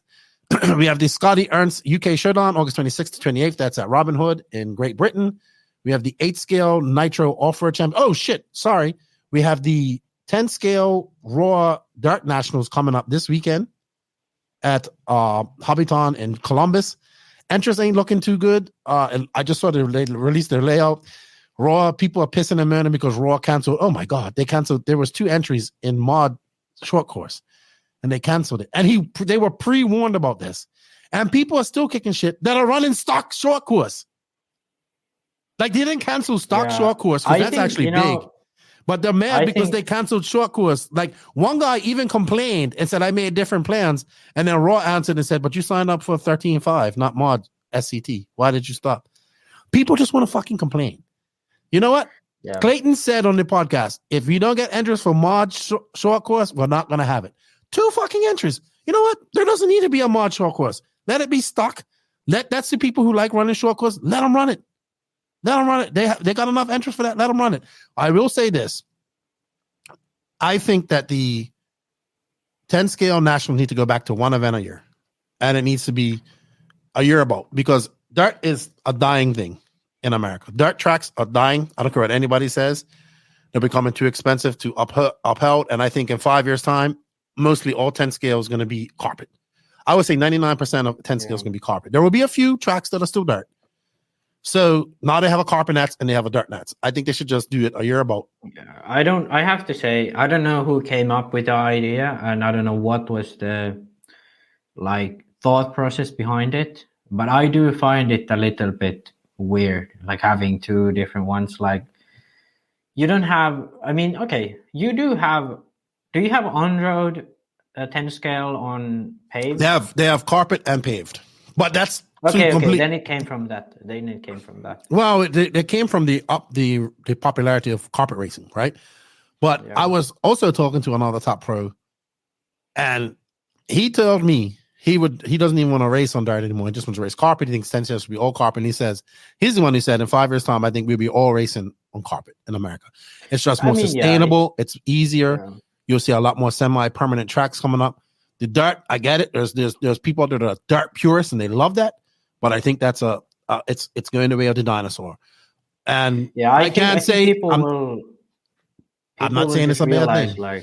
How much resources it takes, in terms of how much dirt you actually need, how much more maintenance do you need to do. Most of the buildings, I bet some of them must have mold, because the amount of moisture there is not healthy for you. It's 100%. I agree. So that's coming up this weekend. I'll be watching that. Then we have the F4 8 scale Nitro Off-Road Championships coming up the August 29th to September 2nd. Wish I was going to this. I had so many people ask me if I'm going. I'm not, unfortunately. That is at Redavon, which will be very interesting. That's going to be a big race to watch. Then we have the 10 scale Off-Road World Championships coming up at Hobby Action. That's going to be another big race to watch. I'll be at the Georgia Peach State Classic that weekend, so I won't be able to watch it too much, but I will be paying attention as much as I can. Then the following week after that, when I was just talking to Mr. Duras yesterday, because IBC released their dates, which is the end of March, which is great. Go into that. Mark your calendars, drivers. The E-Buggy World Cup, which is going to be held in Pista de Maquianas, and I don't know if I said that right, but that's not at IBC, it's at Guarda, and they were actually putting Miguelo, he showed me some pictures, Miguelo was putting in a new layout for that track, so they're going to have a fresh new layout for that. He did tell me there's an American coming. I'm not going to say who, but he's a surprise. Did they announce it? No, they haven't announced it, but if you guys guess which American's going to the E-Buggy World Cup, because this is the predecessor to having the Worlds, right? Which is going to be 2025. So this is the before they can have a Worlds, they have to have a World Cup. So it doesn't have the title of a Worlds, but it has a World Cup winner. So they will have that on the 22nd to 24th.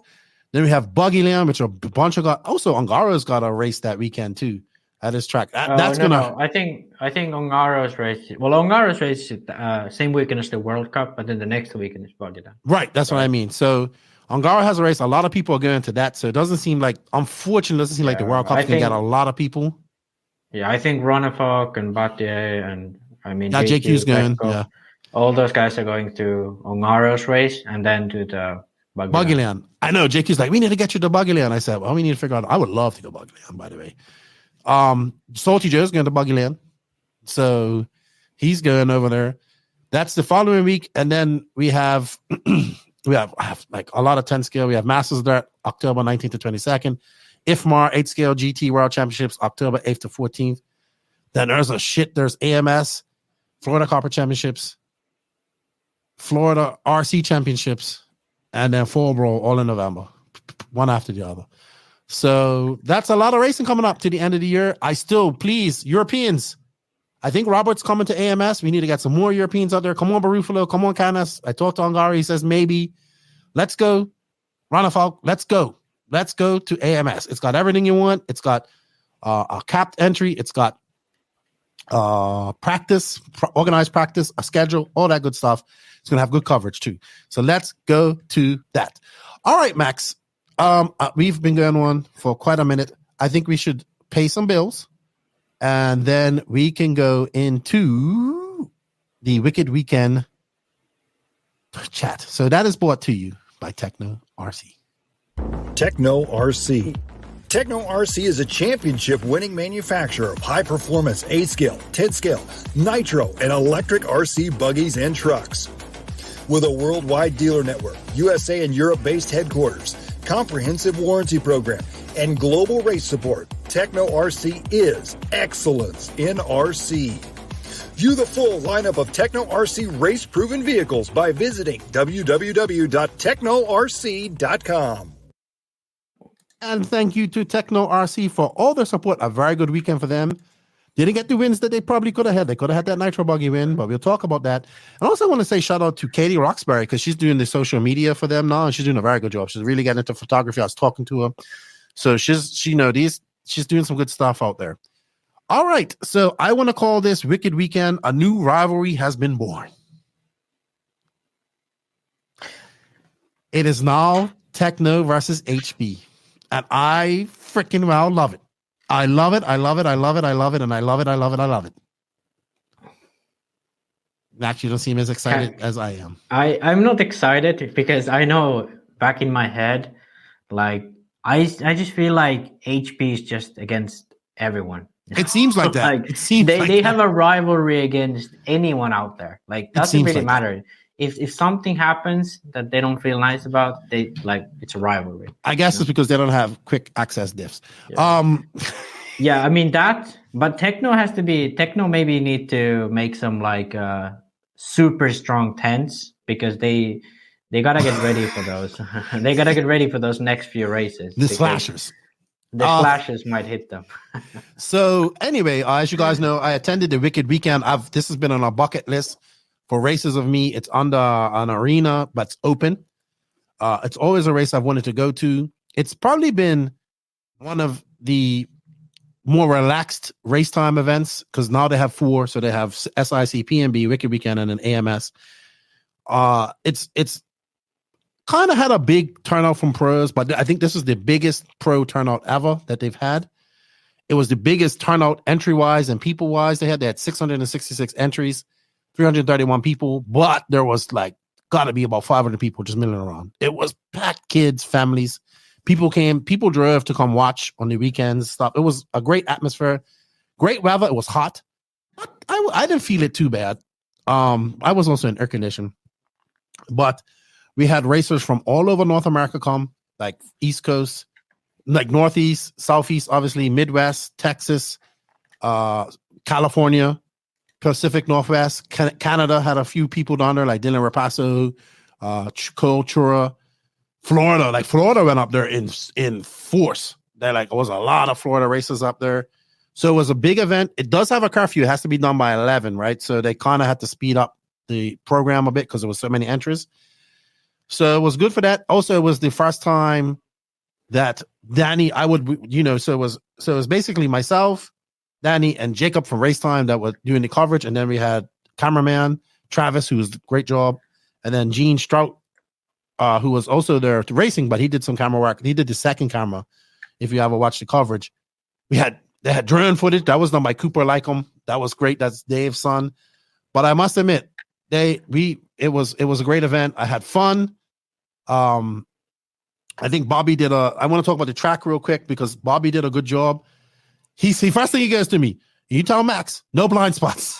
I was like, all right, Bobby. Okay. I want to make this point though, because I never accused him of blind spots, to be honest. You have accused him of blind spots. What the hell is going on? I don't know. Your internet's really slow. Why don't you send me the link for that and I'll put it up here. Wait, yeah. Your internet's not handling it. Well, Send me the happened, link. but everything just went silent. Yeah, yes, I never accused him of blind spots. The thing was that Joseph always brought blind spots up, That was like his, but you did go on for it for a little bit. Well, I only brought it up once. I don't think I gave some critique to him about the tracks, but I always liked Bobby's track. There was something I said that wasn't good. The blind spots. I'm pretty sure it was blind spots. Joseph always No, because Joseph always complained about blind spots.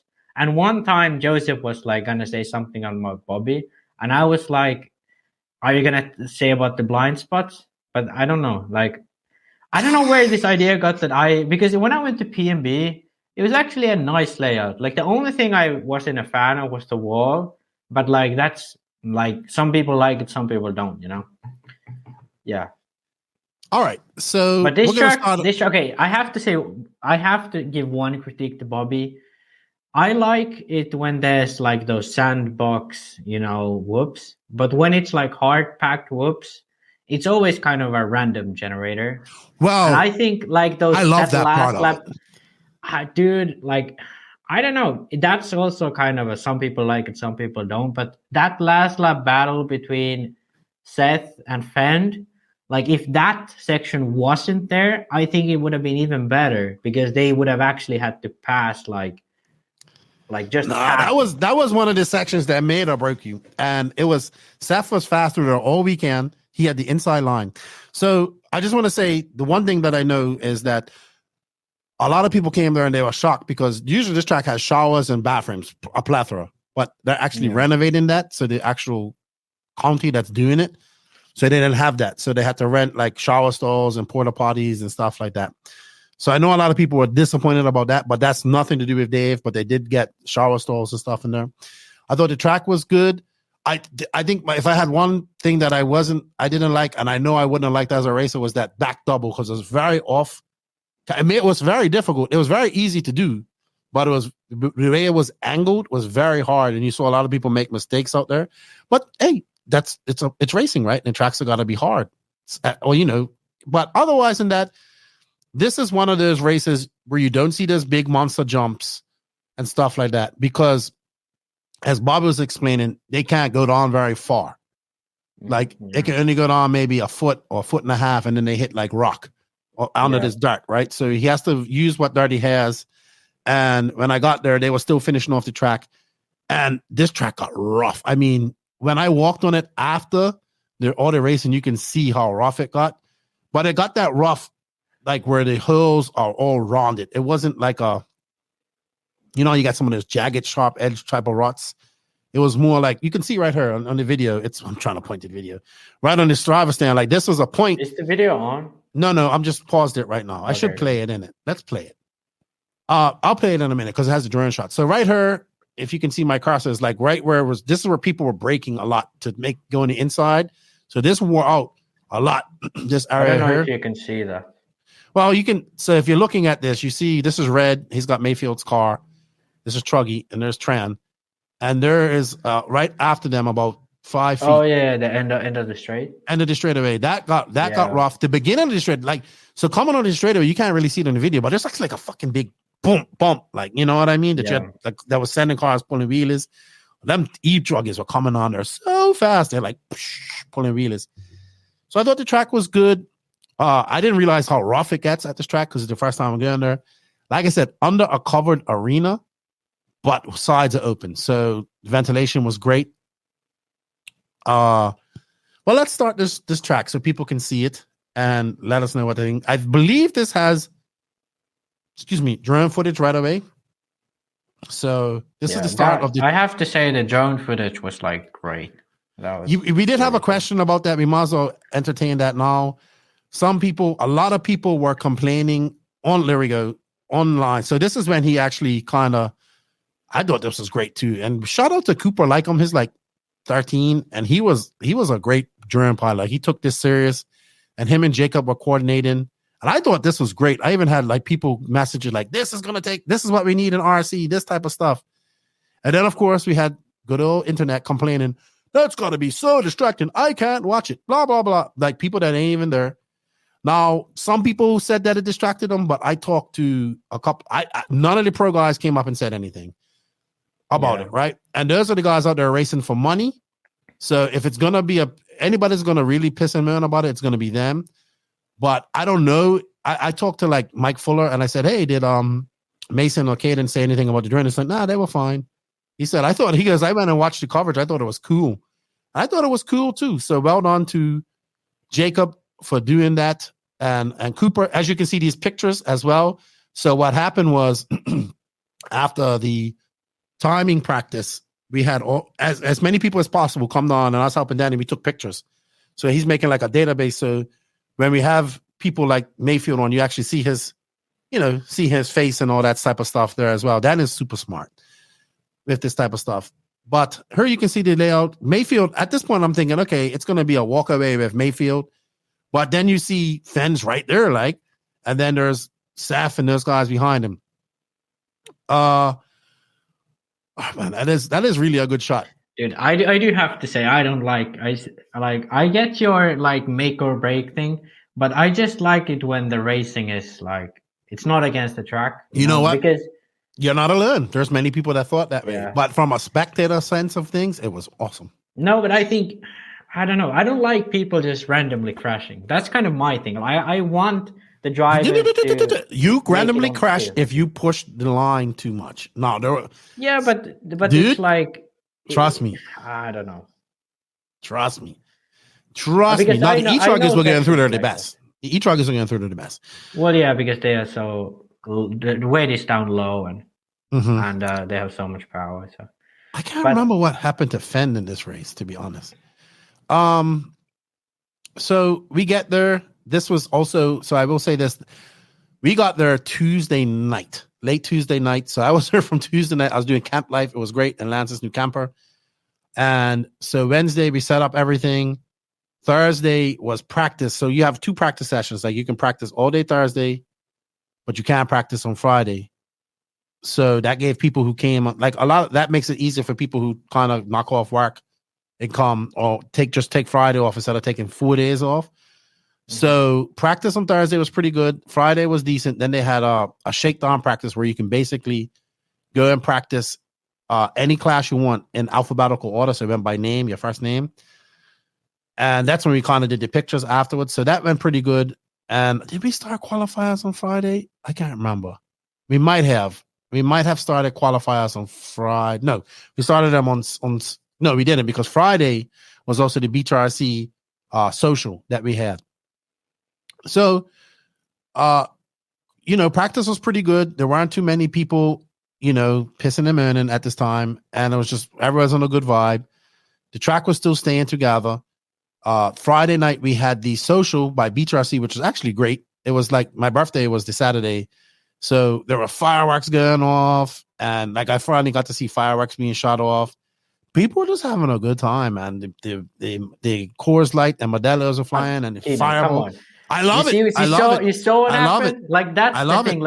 I love it. Makes, to me, in my mind, I just see that these are the best drivers in America.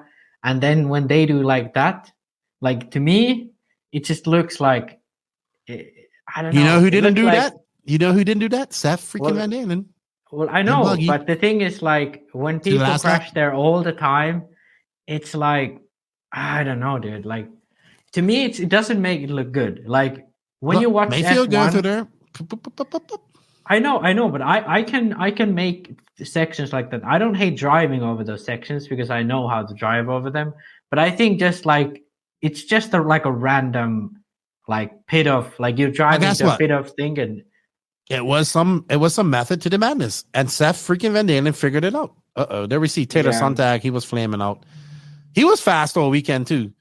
Yeah, he passed the fan just before. But yes, one thing I do have to say though is, I think people have been, let's say, the past 2-3 years, even before COVID, people have complained about live RC, not doing good enough job. You see, all the meme pages as well, they've been going really hard on live RC this year. And I think having competing things like this is basically 3-4 guys doing this out of stuff packed in a pickup van, pickup truck. And I have to say, you can't say that this was great because you was part of it. But I just, as an outsider, I can say this looks freaking great. Good cameraman too. Yeah, the cameraman, some point, the drone, that hasn't been done even in Europe, as well as it was. I've seen some people try it before, but the way, what was is it Camden? What's his name? No, Cooper. Cooper. Yeah, I have to say, because I know, my brother knows how to fly a drone, and he's been doing some filming for me, before. Mm-hmm. But the way he drives it, that's difficult to do it like that. consistently following the car in front of you. Like he's doing a really good job at that. So all of that stuff, and then like interviews, your commentary. I have to say, like, considering this was like the first big event you guys did, that this was freaking great. Like, I think, and not to take away from like Live RC, I think in the end this is what we need, because then Live RC has to up their game too. They have to realize that if they don't, like, Mod's doing the Worlds right now, and you guys are doing some of the East Coast races. So Live RC has to really up their game if they want to do, you know, high-end, you know, coverage in America.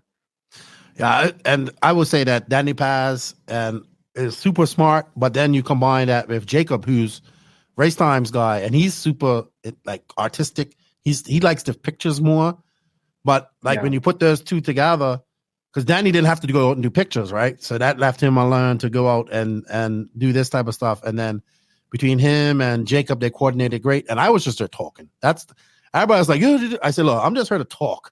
Like, that's all I'm doing. All this stuff is Dany Paz, Jacob, and there's cameramen who are sitting up there. There we see Shelby, Pitt, and Tebow.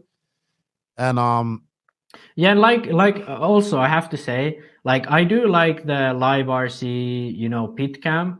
But when you do it like this, so you can see the pitman, it's so much better. It's so much, like, it looks like there's more action, things actually happening. Like, the only issue we had, it's the small things, you know, that matter. Okay, this is this first race, so there's like, you could see the drone footage there with some manual mode, whatever that was. Like, that's the mistakes, obviously. But this is the first race, like you guys did, like big. Sontag is so fast. He's so fast. Yeah, he's good. The only issue we did have, we had internet issues at some points, and I know everyone was complaining about that, but that's kind of out of our control. And then we're also, you know, like, people are busy doing stuff. So when it goes on, people will let me know, and then we try to get it fixed as soon as possible. And it's nothing we can really do about that besides just say sorry and fix it. Anyway, but back to the racing. And I agree with you, Dany, and man, Dakota was having a wild her day at that picture. I tell her, I said, your hair is wild right now. And Fen was just making uncharacteristic mistakes too. So there's Javon. Thank you, Javon, for the ammo case. Him and his girlfriend bought me an ammo case. I couldn't bring it home this time. I got to bring it home when I come back the next trip. Woo! That's what I mean. Like, I just, like, in my mind, that's because Fen was trying to go through their full chat. That's why. I know, but it's still like the way it looks like these guys aren't in control. No, I love but it. But okay, I have to say, the layout is really nice though. Like, yeah, I don't know like why, if people have gotten the idea that I would like Bobby's tracks, but I do. I criticized him about something and he messaged me after. So this was like a few years ago. It was blind spots. It wasn't blind spots. I said blind spots because Joseph said it, but I didn't mean that he had them. It was blind spots. So that off camber corner actually had a big hole in it as well, and people were just trying. That's what happened. They let it develop. They let it get rough. They didn't water it. So that was the thing. A lot of people said, "Let's not water it," and they decided not to water the track. And that's what I think was great. I think it made it better for everybody. I don't think it looks that rough. You know, there's sections that are rough. Dude, but it's it was not rough. Like, it was rough. Not like DNC rough or Silver State rough. Yeah, that's what I mean. It's like rough where you have to take your lines, pick your lines, but it's not rough where you really are, except for this part. Like, the other parts, it's like, you know. Who was that? Was that Fed? Yes, I remember when Fed did that. I was like, what the hell was he doing? So this is where a lot of the drama happened in this race in Truggy. Before we get into all that stuff, we'll talk about that, but I just wanted to go over a few things that were really good because there was a lot of good racing in all classes. So there was a lot of bumping going on, like bump ups. So we saw one guy, Brad Clifford, was watching the race, decided to come Saturday during qualifying or whatever, I think. Because we had one more. Yeah, he decided to travel to the race while qualifying was going on a Saturday, came, threw down his e-buggy in Sportsman and bumped like 5 times. No practice. 0 practice. He bumped and it was exciting. Like, he was coming from 15th to bump. So he just decided to come to the race, right? So he came and he did that. And then in Sportsman, E-Buggy was a young man, Miller Floyd. He's from Florida, very good racer. He got a lot of heat because a lot of people think he should be running intermediate, but I definitely think he should go up next year, but he was in the class. I think this is his second big race. He had really bad qualifying, and he was in the E main of E-Buggy. And he started his bump campaign Saturday night, and he bumped all the way to the A main on Sunday and won it, I believe. And he also he almost won Nitro Buggy. He had a big lead in Nitro Buggy, and I remember saying on the broadcast, Miller needs to take it easy. He should just back it down a little bit. He has a big lead. Something could go wrong with his car. He's driving too hard. As soon as I said that, I saw his car go like this, and I was like, "Oh no, something's going wrong!" And his battery wire came off, and that actually allowed, I think it was Brandon Melton's son to win. And I will say this: in that sportsman stuff, we had a lot of people. This is gonna be our rant. A lot of internet warriors complaining about sponsorship and sportsman drivers and all that stuff. Well, here's the thing: there's people that won this stuff. Like I think Chad Phillips' son Cooper, he won Truggy. I think Miller won E-Buggy, which is young. And let me bring this up. And then I think it was Brandon Melton who won. His son who won the Nitro Buggy main right after Miller had that incident. So all these people that were complaining about that, all of these people that won this were all young kids, right? And all under so let's see, Sportsman Nitro main was Tyler Melton. I think he's like 13 or 14. Miller's 14 or 15. And then Chad's son, Cooper, he's like 15, right? And he won Truggy. So all these people that are complaining about these, Kultura won intermediate. No, that's intermediate. He is another good racer from Pacific Northwest up there in BC. I'm trying to find intermediate sportsman Nitro Truggy. There we go. So Cooper Phillips, he won this, right? These are all young kids that race. Like, okay, yes, Brandon Melton is the Southeast AE rep. That doesn't mean maybe his son gets a little help from his dad to run his cars. Cooper's dad is the manager of HB. Miller Floyd is, I believe, maybe sponsored by X-Ray a little bit. I don't know.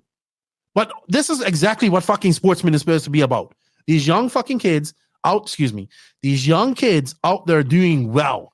These are kids that want to, if we're going to have classes, this is what the classes are meant for these kids to go out there, get experience, get some excitement about winning, right? Ooh. And doing well. And that was bad by Mason Fuller. There's Brandon Rose. Brandon Rose had another good weekend. I think Seth took him out. Right? He flamed out though, Rose. But my point is, this is about these kids, encouraging them to continue to race, right? Mm-hmm. So now these kids get to move up to, if being a pro racer is what they want to do, now they can move up to intermediate, work their way through that, because that is a very hard class to work your way through. And then if they want to go to pro, they can go to pro. So everybody that was out there complaining about sponsorship and this, I have a whole rant about that later on. These are the same people that will say, let's grow RC. But these are all kids under 16 that won these races. That's how it should be, in my opinion. I just wish there was a solution to fix all this. It is. I have a solution. I'll talk about that in my rant. I don't know what it could be, but I have a solution. Just we'll get to it in the rant. I just wanted to address that because I wanted people to see that the three kids that won these three classes, three people that won these three classes are all under 16 or 16 and under. And that's how it should be. Intermediate. Also in sportsman, I wanted to say that Johnson Blondie Wynn, he's from Georgia. He bumped in sportsman Nitro Buggy, I think 5 times to the A main. Dude, that guy, I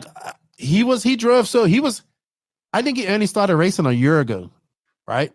He went to his first big event, PNB last year, and he was so happy to have an interview. And I was like, dude, you bumped so many times. I thought that was so exciting watching these guys out there bumping up, because I thought it was like, how much track time did they get? And just those guys got their full money's worth at this race. And they had 10-minute regular mains, 15-minute C main, 20-minute B main, 30-minute A mains. So he started bumping from way back. He got like three 10-minute mains and a 15-minute man. So no, he got 2 10-minute mains, a 15-minute man, a 20-minute man, and a 30-minute man. Yeah, so I mean, great. A lot of track time, you know. Just happy that he bumped, you know, and I was pumped for him. People in the chat were going crazy. People were cheering for him, all this type of stuff. So that's a great feeling. Intermediate was good too. We saw, let's go up there. So intermediate, let's go to race results. Intermediate might so this is another one. Hunter King. He caused a big kerfuffle. He was very fast. In E-Trug and E-Bike, he doesn't run Nitro. He's from Florida area, but up on the Panhandle. People were pissed off at him because he's sponsored and running intermediate. And like, he should be running pro. I think he should probably run pro next year. But he was fast in E-Buggy and E-Truggy. I think he needs to run Nitro as well. But he was good. Like, he was probably faster than a lot of the intermediate guys. But he's not 100% sponsored. He did well. Cody came second. So how they did the E-Buggy was E-Truggy, they did 2 double mains. And they took your best. So basically, your best score.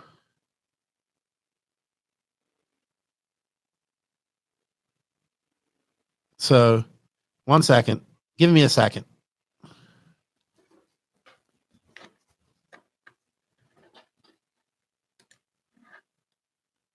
Just my wife messaged me. Sorry about that, everybody. As we see, Tebow was having a good. Tebow got through there smoothly. Intermediate mains are great. We had Hunter win that. I believe he won that, and I think he came third in E-Truggy. Cody Watson, Trent Walker. Trent Walker came third in. That's good for him.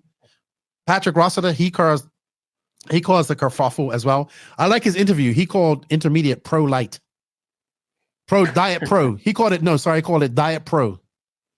I have a whole rant about that. Like I said, Cole Chura, Ryan Mayfield. Sorry, wrong person. Cole Chura, he won buggy. Patrick Rossiter won intermediate Nitro Truggy. Him and Will McGyver had a great battle throughout that race. Cole Chura came third. Dany Kato from Malaysia was there, but he lives in Florida.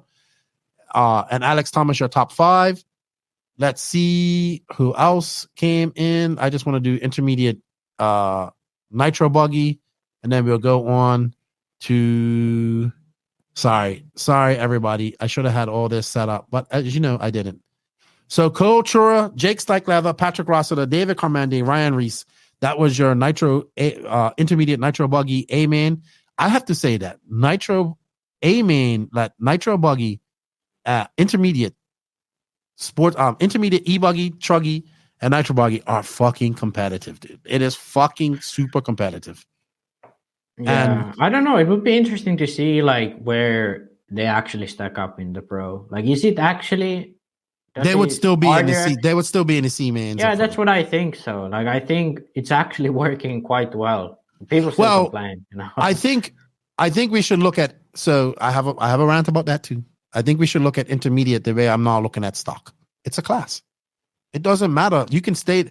I look at it as that's the gatekeeper class. If your goal is to be a pro driver, you got to go through intermediate, win that, do well, then you can move up to pro. If you just want to be a driver that drives, and you know, a lot of these guys, like Mil McGyver's in his 30s, he just wants to go out there and have fun and be competitive.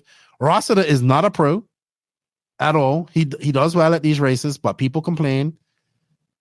I think these guys will be making up the C mains in these pros. And you know what? What a lot of people don't see is that some of these guys should not be racing with the pros because they're just going to be out there and be in the way. And I remember, like Lance was saying, he goes, you'll be surprised how many of these pro guys come up and say, hey, this guy shouldn't be in pro. He's in the way. We're lapping him 3-4 times. You know, because you have to understand that it's a difference when you're in that. This is why we need that separation, right? The pro class should be the smallest class at these races, period. Because there should be basically the guys who are trying to be professional, semi-pros, and the professional guys who get paid. Because most of these guys are out there for a paycheck. or getting paid for this, Yeah. or getting contingencies of some sort. So when you're out there 3 laps long, you're just calling anyway. You should be running intermediate, and then you should work on that, and then work your way up.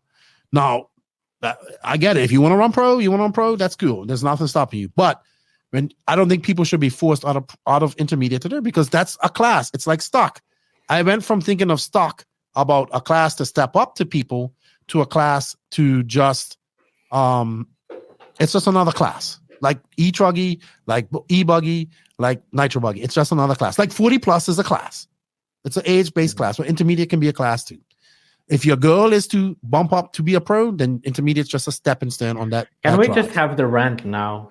No, we're not having a rant now. You want to get back into the mood again? No. So anyway, I wanted to talk about those classes real quick. There we see Brandon Rose having an issue. He flamed out. I think this when he had a problem. And he was having a good run. But we're coming up to part of this race which started the new rivalry between Techno and HB. So, can we now show the video which started all this shit? Do you have it? Yeah, I do have it. Okay, let me pause this so we can come back to that. Let's remove that. Okay. Can you actually search? Well, I can search up them. No, I will stop that. But, where's this? Do you have? So share it. Okay. Right now, this is the clip that started it all. So you can see on the. Can you see my mouse? I don't know. If Yes, we can see your mouse. So on the left hand side, there's Seth Van Dalen on the inside and Cole Ogden on the outside. I think this is the first few laps of Pro Truggy Amen. So it's slow motion. Seth on the inside, Cole on the outside, like I said. Seth goes 2 in, corrects it over the pipe, slows down. Cole is on the outside, hits him. There it flies out. Okay, so this is what started it all. So this is shit. Yeah. So this is pretty much the rivalry between Techno and between HP. And Seth's girlfriend says it's a racing incident. I don't know if it's play it again. I don't know if it's purely a racing incident, to be honest, but I wouldn't call this a takeout. Okay, like Seth's in the wrong here, but in the end, like he didn't take him out. He made a mistake, and he ended up collecting Cole with him. You know, I don't think this was intentional. Incident. Oh no! Like if Seth hadn't corrected it, he would have still hit Cole. Just hit the pipe, then hit Cole. Okay, so like any way you put it, like you can't really say Seth took Cole. I mean, at this point, he now has the inside. He just pretty much. Yeah, he just overcorrected. Like if he'd have just turned this wheel just a slight bit, he would have made it. No, like, I mean he's right. No, but he's like almost hit the pipe still. See, like he's right. He corrects it right there. So this is what 2 minutes in or something like that, I believe. I don't know. I couldn't find the original video. I don't know where Madison got that. Well, I think it was. Yeah, pretty much. I think it was like 2 minutes in. Cole said it was the first few. So I'll tell you what. I'm not saying that Cole doesn't have a reason to be upset about that. Right? Not saying they didn't. I mean, it's unfortunate, but I don't think he got taken out. I understand why he's upset about that, but you have a whole 30 minutes to recoup from that, right? So anyway, if we see this, maybe I can fast forward a little bit. But anyway, halfway, so we're getting near the end of this race. I believe it's let's see. So there we see Mike Sontag. That was one of his slow pits. So at this time, you can see Cole Ogden's 6 minutes, 15 seconds left to go. Cole Ogden, come on, scoring. So it's Mayfield, Fuller, Van Dalen, Fenn, Tebow. They're embroiled in a vicious battle, right? Mayfield's kind of out front, so it doesn't really matter, but those guys are involved in a vicious battle. So here we see there's Fuller, there's Tebow, and I think that's Seth behind them right there. Let's see. Yeah, that's Seth behind them, right? And Cole is going to show up somewhere. So now Cole is about 2 laps down, way back. Okay, so Fenn's in 5th. Way back, right? And then I noticed that Cole starts blocking Van Dalen, right? And I'm saying, I'm on the mic saying, oh, I believe that's team order so Fuller could get by. Cole is blocking him, right? There's Mayfield. He's just out front. So, dude, it was blatant blocking. Like, I'm not gonna lie. Yeah. Cole made his car so wide.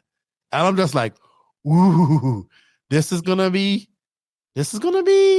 dodgy. You know, let's leave it on these last 4 minutes. Now, a lot of you might go, but Lefty, you was all right with Burak blocking Coelho back at the warm-ups. Yes, but Burak was in second. He was in the position in front of him. Same lap, yeah. You know, Cole was two. There we go. I think that's Brandon Rose's second flame out. Cole's way down the line. He's 2 laps on. I get it. He's pissed off. He got bumped. I get it. There's Seth right there. I think we're coming up on this incident. The big winner from all of this was Tebow. Because while them two were battling it out, Tebow just went, whoop, and he just made this epic pass. And everybody went crazy in the stadium. But Cole was blocking him. And let's see, I'm going to have to fast forward a little bit. So we're on Tebow. We're still on Tebow. There's Mayfield. There's Cole right there. So we're coming up. Cole's behind. There's Cole right there. He's behind Mayfield. So that's Cole, white car. And these are these. Oh, there's that Cole right there. No, that's. So there's Mason coming through. There's Seth. No, it's that Wiggins. That's Wiggins.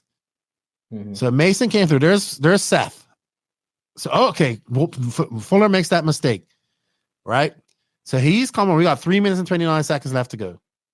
Fuller's out there. He's battling right now with nobody. I don't think that's for position behind him. Let's see when he comes. No, that's Tebow. Tebow. Yeah, that's Tebow. So him and Tebow are embroiled in this battle, and Seth is coming up behind him. There's Seth, right?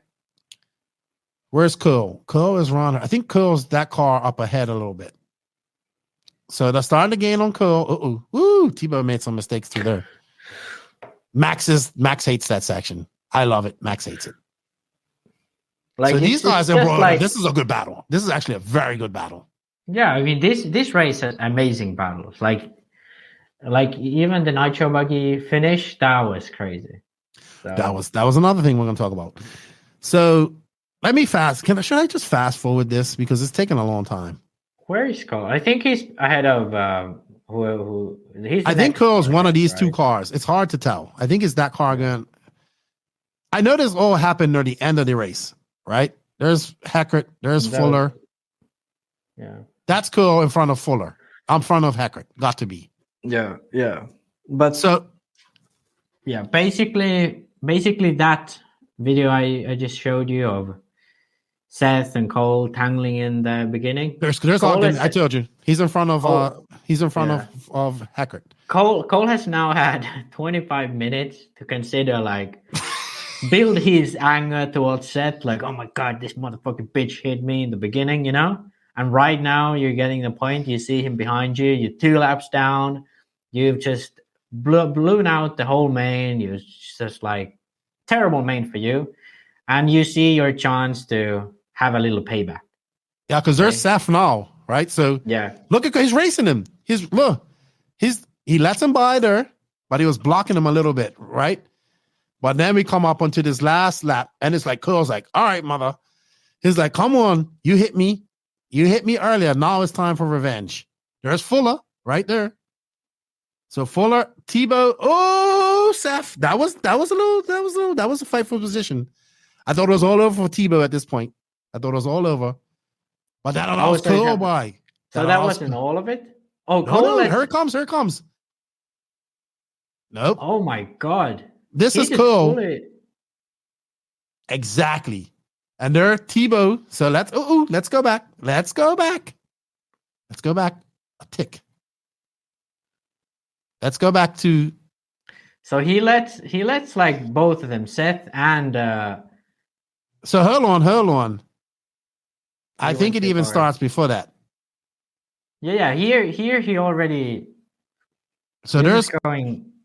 That's Fuller, Seth, right there, and Tebow. There's Cole. So Fuller's on the move, right? So he comes down. Yeah, but there's Seth again. So they're coming on straight. There's Cole. There's Seth. There's Tebow. There's Fuller. He made a mistake. So he comes up around. So there's Cole right in front of him. Now let's pay attention. There's Cole. You'll see how he races him. Yeah. So right now, you see the leaders are coming up on you. These guys are you are two laps on. Cole should have pulled off right here. He doesn't. Yeah. Seth has to fight to get by. Right? Then him and Tebow touch a little bit, but they keep on going. So here's Cole right behind him. He's like, oh yeah. Mason right behind him now. Both HP drivers. So here we see that was unfortunate. I'm sure that I don't know what to call that, but that was Seth and Tebow getting in each other. So now Cole and Mason Fuller in front. So Cole goes wide, but look, he comes directly behind Seth and gets all up behind him, goes wide for Fuller, hits him again. Him out. Yeah. That allows Tebow to go by. That was when everybody was going crazy. Tebow comes by, and there we go. They're still embroiled. They're still embroiled. Cole's right there. Tebow and Seth are having a barn buster. They're banging and busting each other up. That's good. I like to see that. That's all fair and love and war. Ooh, Tebow goes wide. Clips that pipe. That was a very hard corner. Mason Fuller, the big winner out of all of this.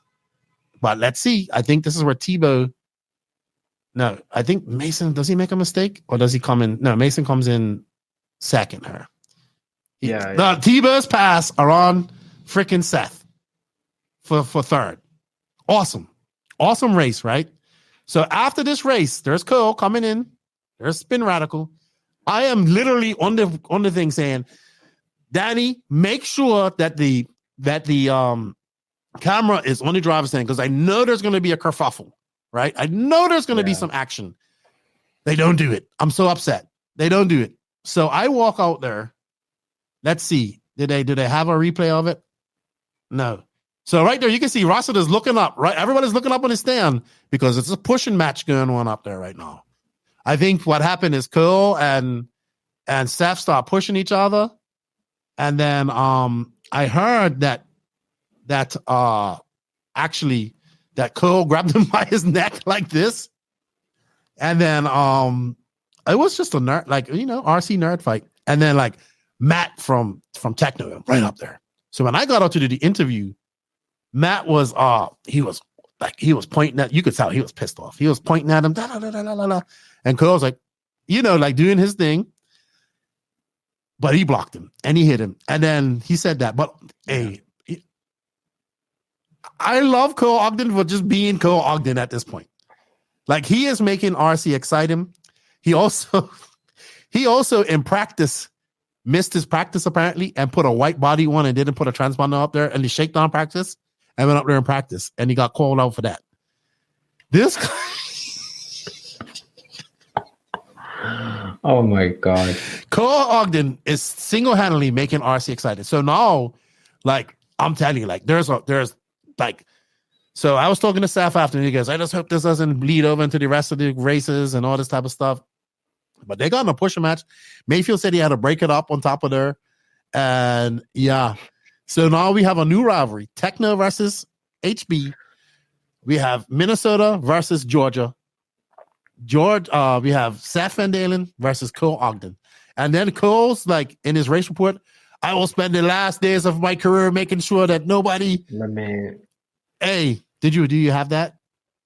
Oh my God. I love it. Yeah, I think, yeah. As far as rough driving concerned, nothing will ever be done or referees put to place. I think I took things into my own hands later on. I'm not dealing with this nonsense anymore. I didn't even take anyone out. Well, I mean, that's debatable. Okay. This is a trend with one guy and Karma gave full circle. I don't know if Sets is being doing this really. So let me Cole has a very long memory. I will say this. I remember at the Worlds when he was in like fourth and Ronafalk was trying to get around him. And like Ronafalk gave him a little bump. And I remember in the back of my mind saying, Cole won't forget that. And he don't forget nothing. And I think he said something about that at DNC. So yeah, then he went and slashed Mayako. Well, he did it, but somebody else did. Well, he was there with yeah.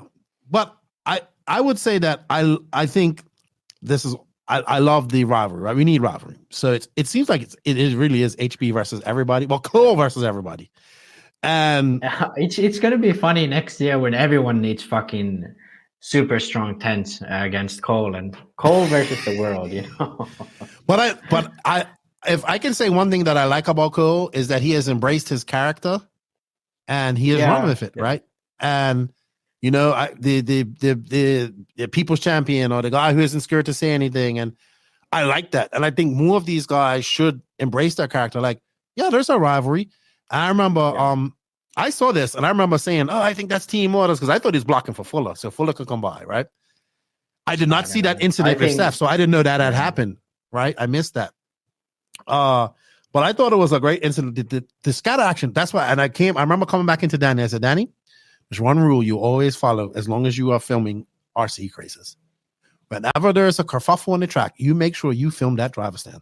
Right. Yeah, the thing I think there should be like a rule about it that every time a main ends, you just turn the camera to the driver stand until the driver stand's empty. Every time I'm there doing NNRC coverage, I always film the driver stand as soon as the race is done. Yeah. I'm just like, okay, I'm gonna catch it. Something's gonna happen. Be some argument. Yeah, but Mayfield wins it. Hunter walks away with it. Seth and Dalen, I think Truggy was his worst class out of all of these. Yeah, can we talk about how fucking out of nowhere he has this almost dominating weekend? Like he TQ'd E-Buggy, TQ'd Nitro Buggy, fourth in Truggy qualifying, and then he goes on to win E-Buggy and finish second in Nitro Buggy, losing it in the last lap, and battling for the second place in Truggy. So out of having D mains all year, goes out to battle against Fend. I will say this: Seth Van Dalen found, I don't know what it was, but he found something.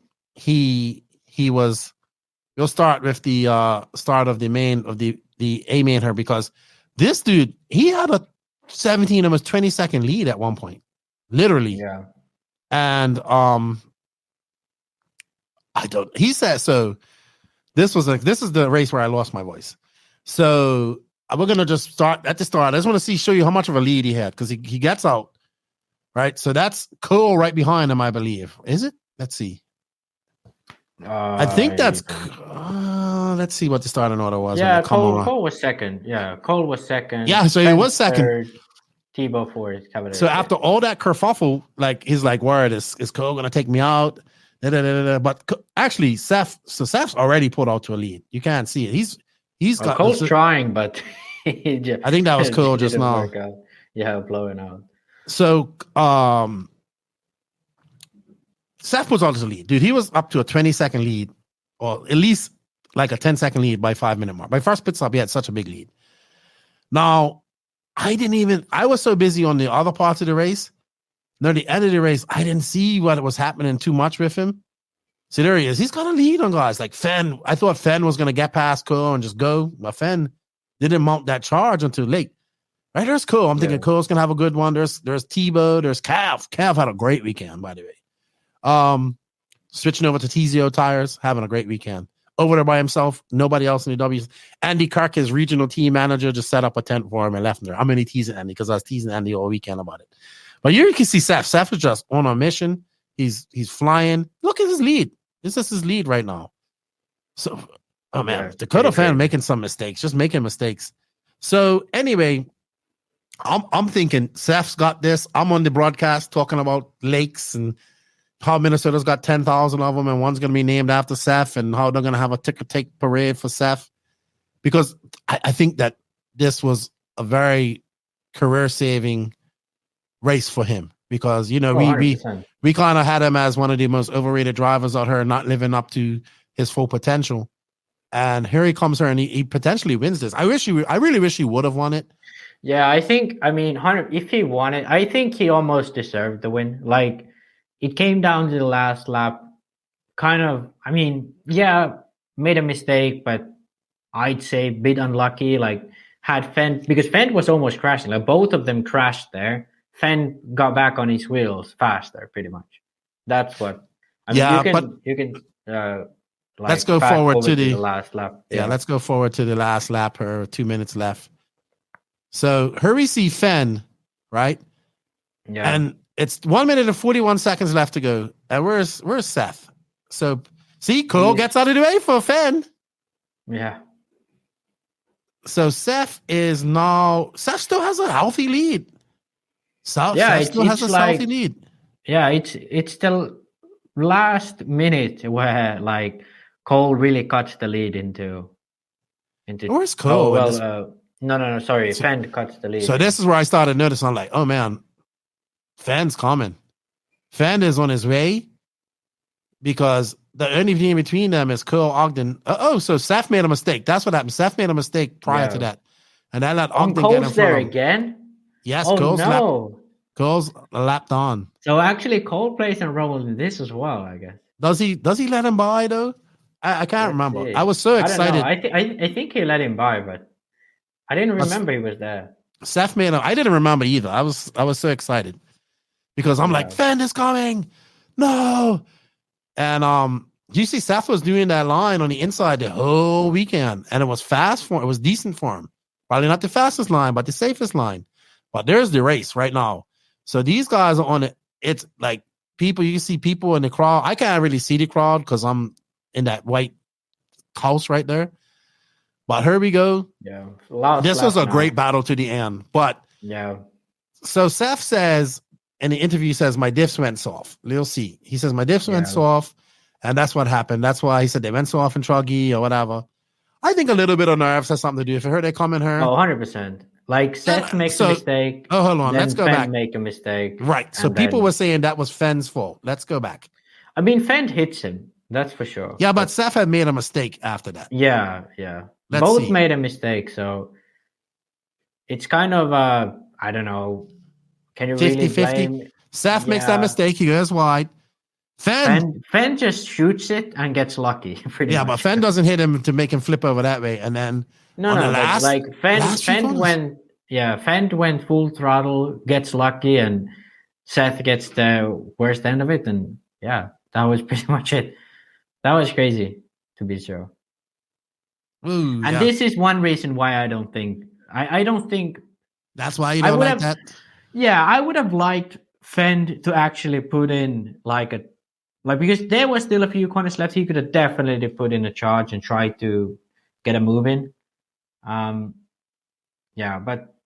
I don't know. I mean, to be honest, both of them would have deserved the win. Like, I don't know. It was a very exciting end to be. Dude, I went crazy. If you heard the clip, like the guys from Australia clipped it, I was like, it's just like, oh my gosh, it was insane. What's going on? Why's my internet not working? Oh, that's. Yeah. So this is. I don't know. Yeah. Sorry. So basically, Fenn ended up winning it. Seth ended up finishing second. Rose actually had a really solid weekend once again in third. And Cavallari. Should we talk a little bit about Cavallari? Yes, we should. Let's talk about the GOAT. Let's say it's a comeback. Let's say he never left. But you said he did leave. He definitely left. But I gotta say that it definitely looks good for both him and TZO. First race out with the new tires, qualifying fifth, finishing fourth in Nitro buggy. In e-buggy, let me see. He ended up finishing, fourth in e-buggy as well. And dude, like I'm telling you, he was like okay. I have to say, I don't really believe raw speed tires are that bad, but if TZO gave him the tires gave him a little bit of a upgrade, because he's been finishing in the main pretty much every event this year around the top 10, so he got a little bit more confidence. The tires gave him a few tens here and there, and he ends up finishing fourth in both e-buggy and Nitro buggy. I gotta say, like, WRC have to be happy about this. Oh yeah, of course, They have to be happy about it. course. So I just wanted to. So he did. So I talked to Nick prior to this, and he's like, I don't know if his full time. I believe it's full time at TZO, and it's open on 10 scale tires, so he can open run whatever he wants. And he just went to a 10 scale race this past weekend where he done really well. So he was pitting over there by himself. He was next to Trent and those guys in the high tech, Trent and Jake and Andy Kirk, the WRC Southeast representative. I just want to say that because I was teasing him all weekend. He was just kind of there by himself with Blue Dog. So I went up and I was like, "Hey, dude, what's up?" And he was telling me a little bit about what happened with Raw Speed. Just like, just issues. And I said, "All right, cool." I guess he wasn't happy with the tires, and he said that's not. Was it about like? He said that's things behind the scenes or the tires. Yeah, he said that he just wouldn't listen to him, right? And what he wanted done at the tires, right? So that's what he said. You heard Snyder. I heard Snyder come on. He phoned into Wheel and Trigger, Brent and Chase's podcast a couple of weeks ago, and he talked about it because there was some rumor that Raw Speed might be closing, but they aren't. He's just clearing up his virtual footprint. But there's always three sides to the story. There's his side, it's his one side, the other side, and then there's the truth, right? Well, I think I do have to say that it is difficult to make changes fast. And I think it's just probably didn't work out. Like Raw Speed, like things like that, they need a lot more time because they are bringing stuff from zero. Right. Like TZO, they have people behind the scenes who know what they're doing, who have experience in the background. They have a factory who's been doing tires for a long time.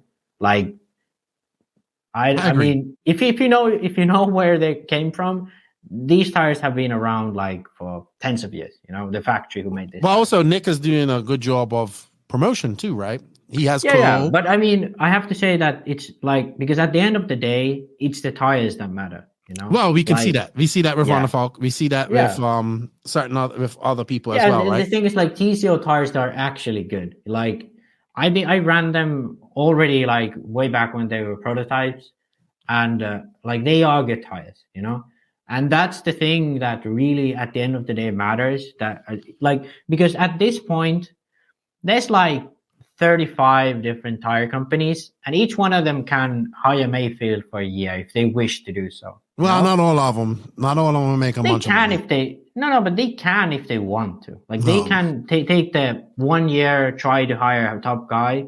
But if they don't have the good tire, that's not going to work out.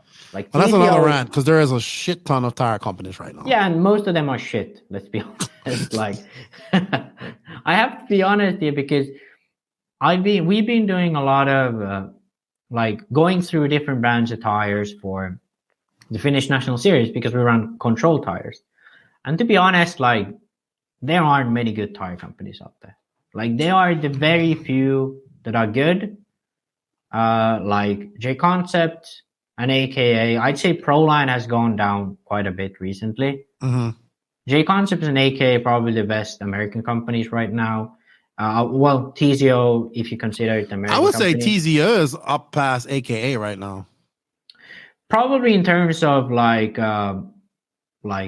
credibility or whatever, like in America especially. But like AKA, in my opinion, are still high quality tires. The issue with them is they're just expensive. Hard to get. Really hard to get and expensive. So, but yeah. So we're running TZO right now in Finland. Okay. And so it's been okay. The main issue with TZO is they don't really have tires for abrasive tracks. I heard another rumor about TZO that they're going to get a big East Coast distributor that's already established in the tire game. But I heard that, I'm not going to say who, I'll wait till it comes out, but I heard this at Wiki Weekend too, that a person on the East Coast that distributes a current brand is now switching over to a hot race. That's what I heard.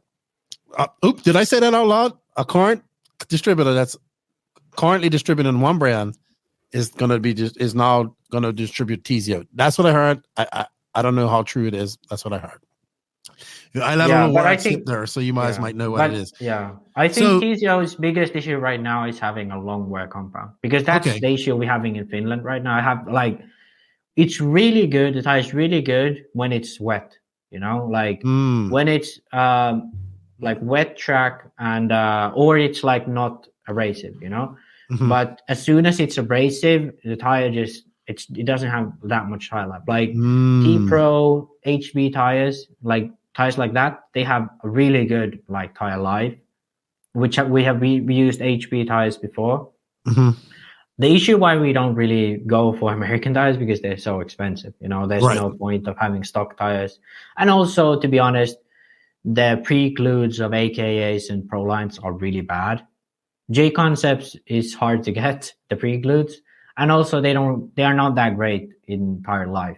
Like, Hot Race is a bit better, but they are some, like the Amazonia is really good. But okay, let me wind you back in. Let me wind you back in because we're talking about too much tires. So let's talk. We're talking about Cav, right? Let's get back on top. Yeah, so, I went science mode there because I had to reel you back in. I've been having to think about tires all summer. I know. I saw you. I saw you in the Discord talking about it. Yeah. So Cav's over there, right?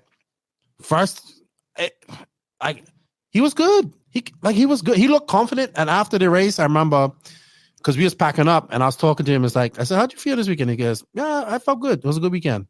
And he was having fun. He was drinking and all that type of stuff. So he looked a lot more relaxed. I bet WRC is happy. I bet TZO is happy.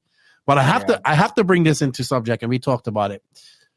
So her Cav comes over to Wicked Weekend. He won this race a couple years ago, but it was outdoor when he was running TLR. So he comes over to like Cole's home turf, right? Yeah. Cole has this, right? Yeah, home state, home turf. Cole qualifies second. Same tires. Cole has that big support network of HB, right? And just the goat over there, just him and his dad. Probably getting some help from other people, but he has a better weekend than Cole. So TZO's got to be happy. Cav's got to be happy. I would say WRC's got to be happy. It's crazy, actually, like thinking about TZO's perspective. They kind of get a freebie of Cavalieri not having a tire company, them being local to him. And they're like, hey, just run our tires for this race. No, I think he's signed with TZO. But he signed them? I believe so, because he was TZO'd right out. Okay. He had a bag full of tires, wings, hats, everything. But I believe he's open for 10 scale because they don't have any 10 scale tires. Okay. But basically like mid-season switch, and TZO gets arguably if Cavalieri can, because here's the thing: if Cole has a top 5, he has one top 5. If Cavalieri gets a top 5, he could get next 10 races top 5. You know? You know who said that Cavalieri will do well at this race? You said? I did. Because last time we recorded. Yeah, and I just knew he was going to be. I had a feeling he's going to be good at this race. Yeah. But I have to say, like, this is like I would be really keen to see Cavalieri bring his game back up. You know? Okay, I would too, especially if the World's coming up. Yeah, and he's. I think this is the right move for him, just in time for the World's that's coming up. Yeah, it's still like, in 10 scale. I don't know. He could do well. I don't know. He could do well. This is the GOAT. He on paper. And in his career, he has more accolades than these other drivers that he's raced with. He has more world championships, more Reedy races, more national titles, all that type of stuff. But let's be honest, though. I think Mayfield and Tebow have always been better at 8-scale races. I think at one point there was one point that Cavalieri was on fire. I think it was when he won like Neo. When they had that last associated car, when he was, that last he was doing really. That's when he kind of bumped up. That was 2016, 2017.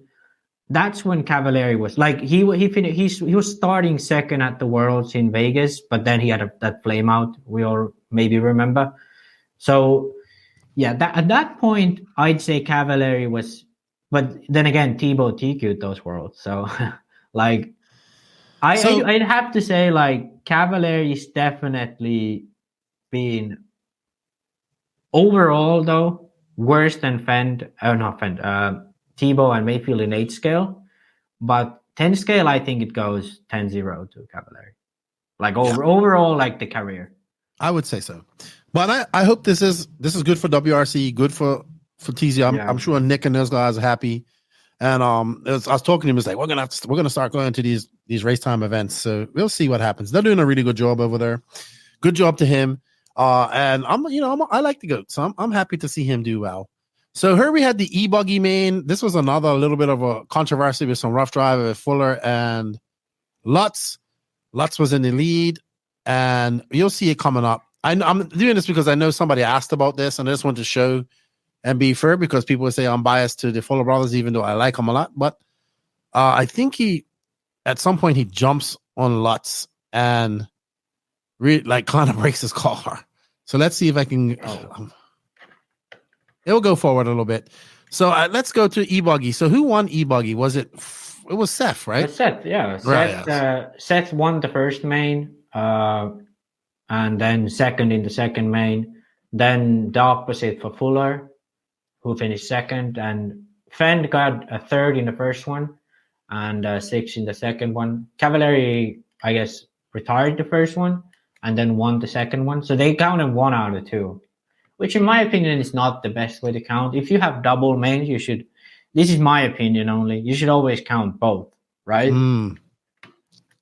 And then Mayfield with a 4th and an 8th, finishing 5th.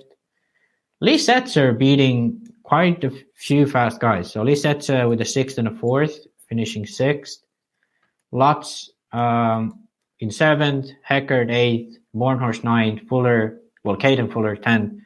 Sontag 11th, Julian Oliveras 12th, Bordan 13th, Jonah Wilson, then Tebow and Spinrad. I don't know what happened to Tebow. Well, I had a bump for the B. I was talking to Tebow and he was like, I really want to do well in e-buggy because he hasn't had a good e-buggy run for a while.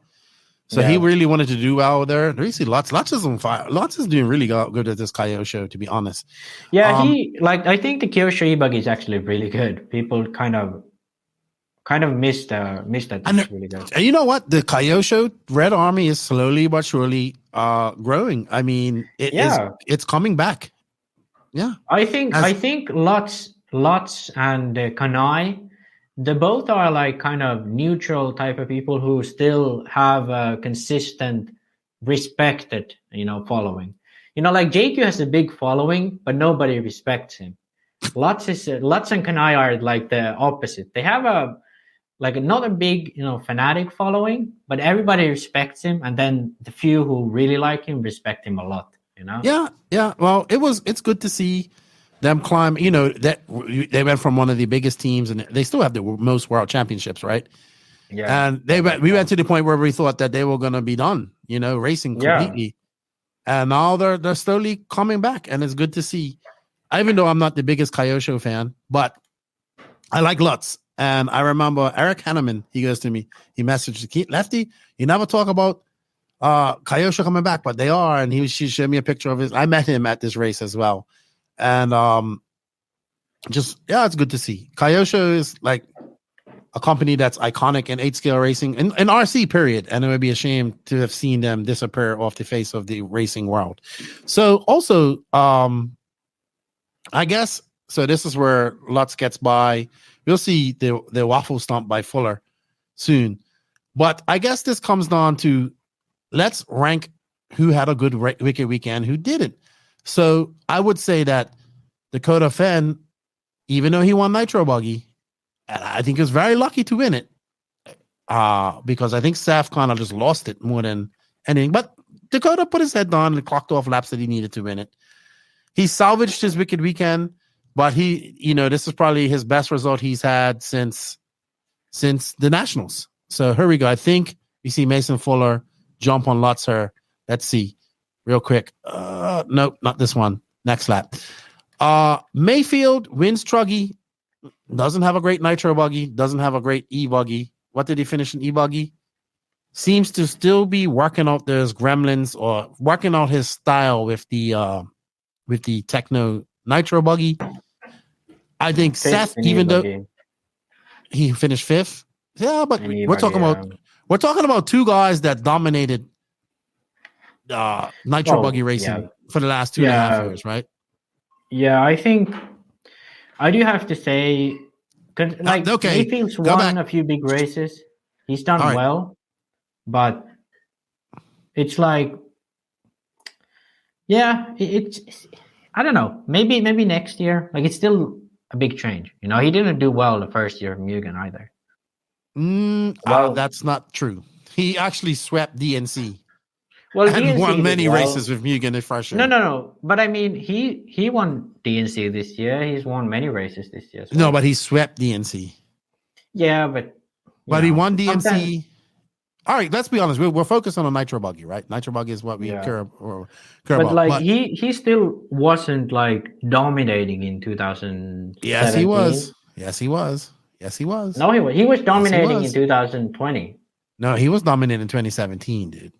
I remember because I was a Mugen fan. This is before. Yes, he was winning everything. He won a lot of stuff. Besides, he didn't win the Nationals in 2017, but he won a lot.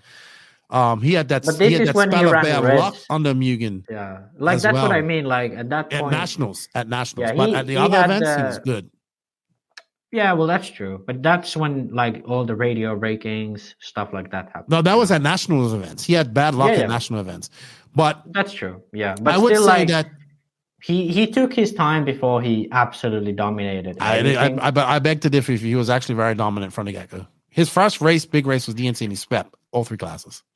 Dominant. Yeah, but DNC is different because he fucking won DNC every year. All right, watch this. Did you see that? Let's go back.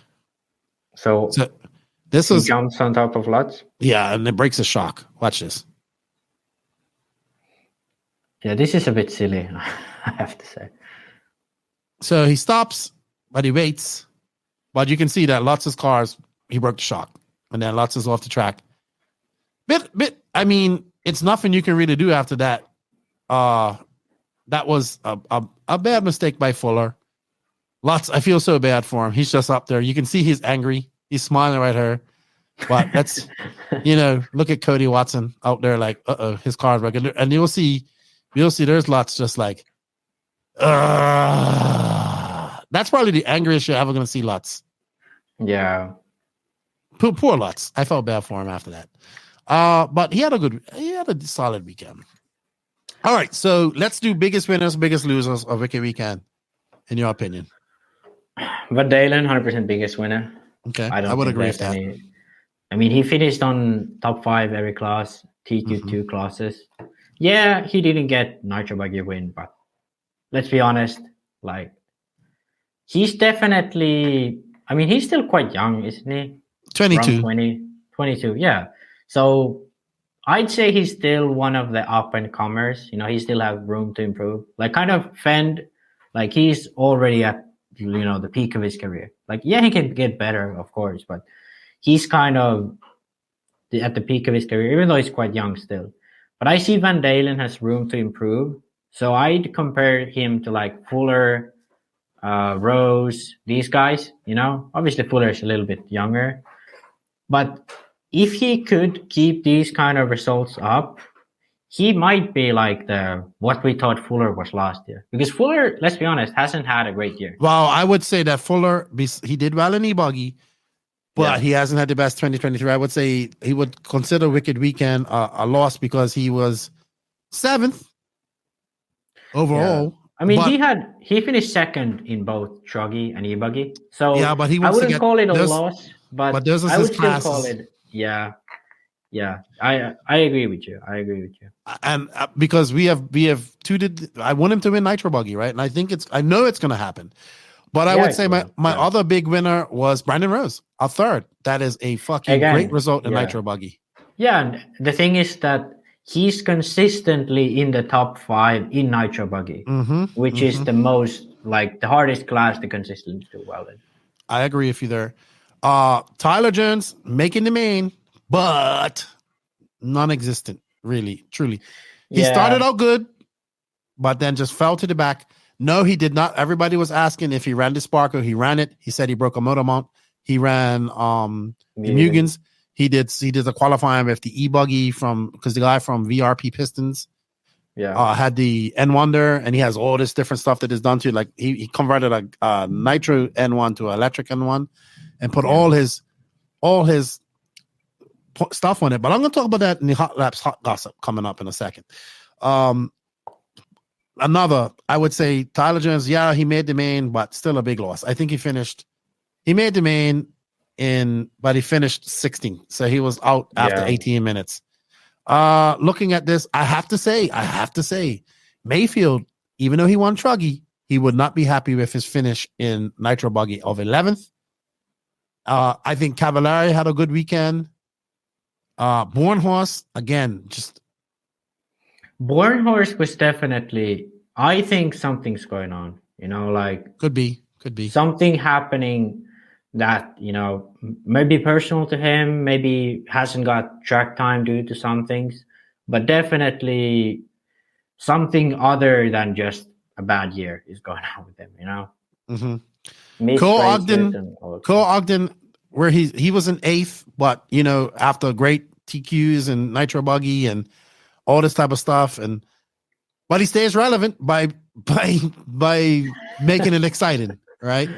I mean, I do have to say that I don't think Cole had a worse weekend that he usually has, because like I said, I'm not surprised if he TQs around. I think at this point, I'd never be surprised if he TQs around.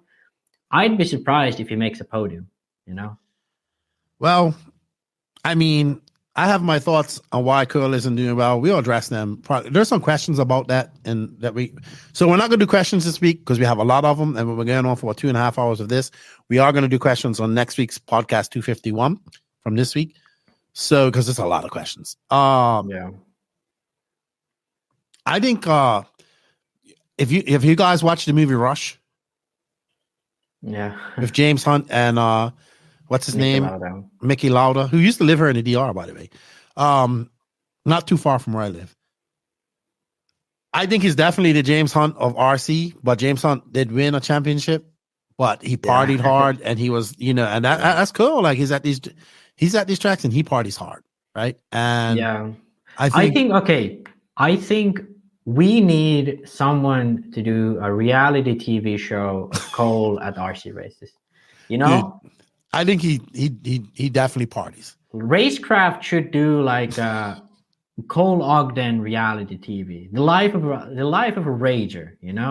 Like that could be Cole's, RC life of a rager. But he still stays popular. He stays relevant because he appeals.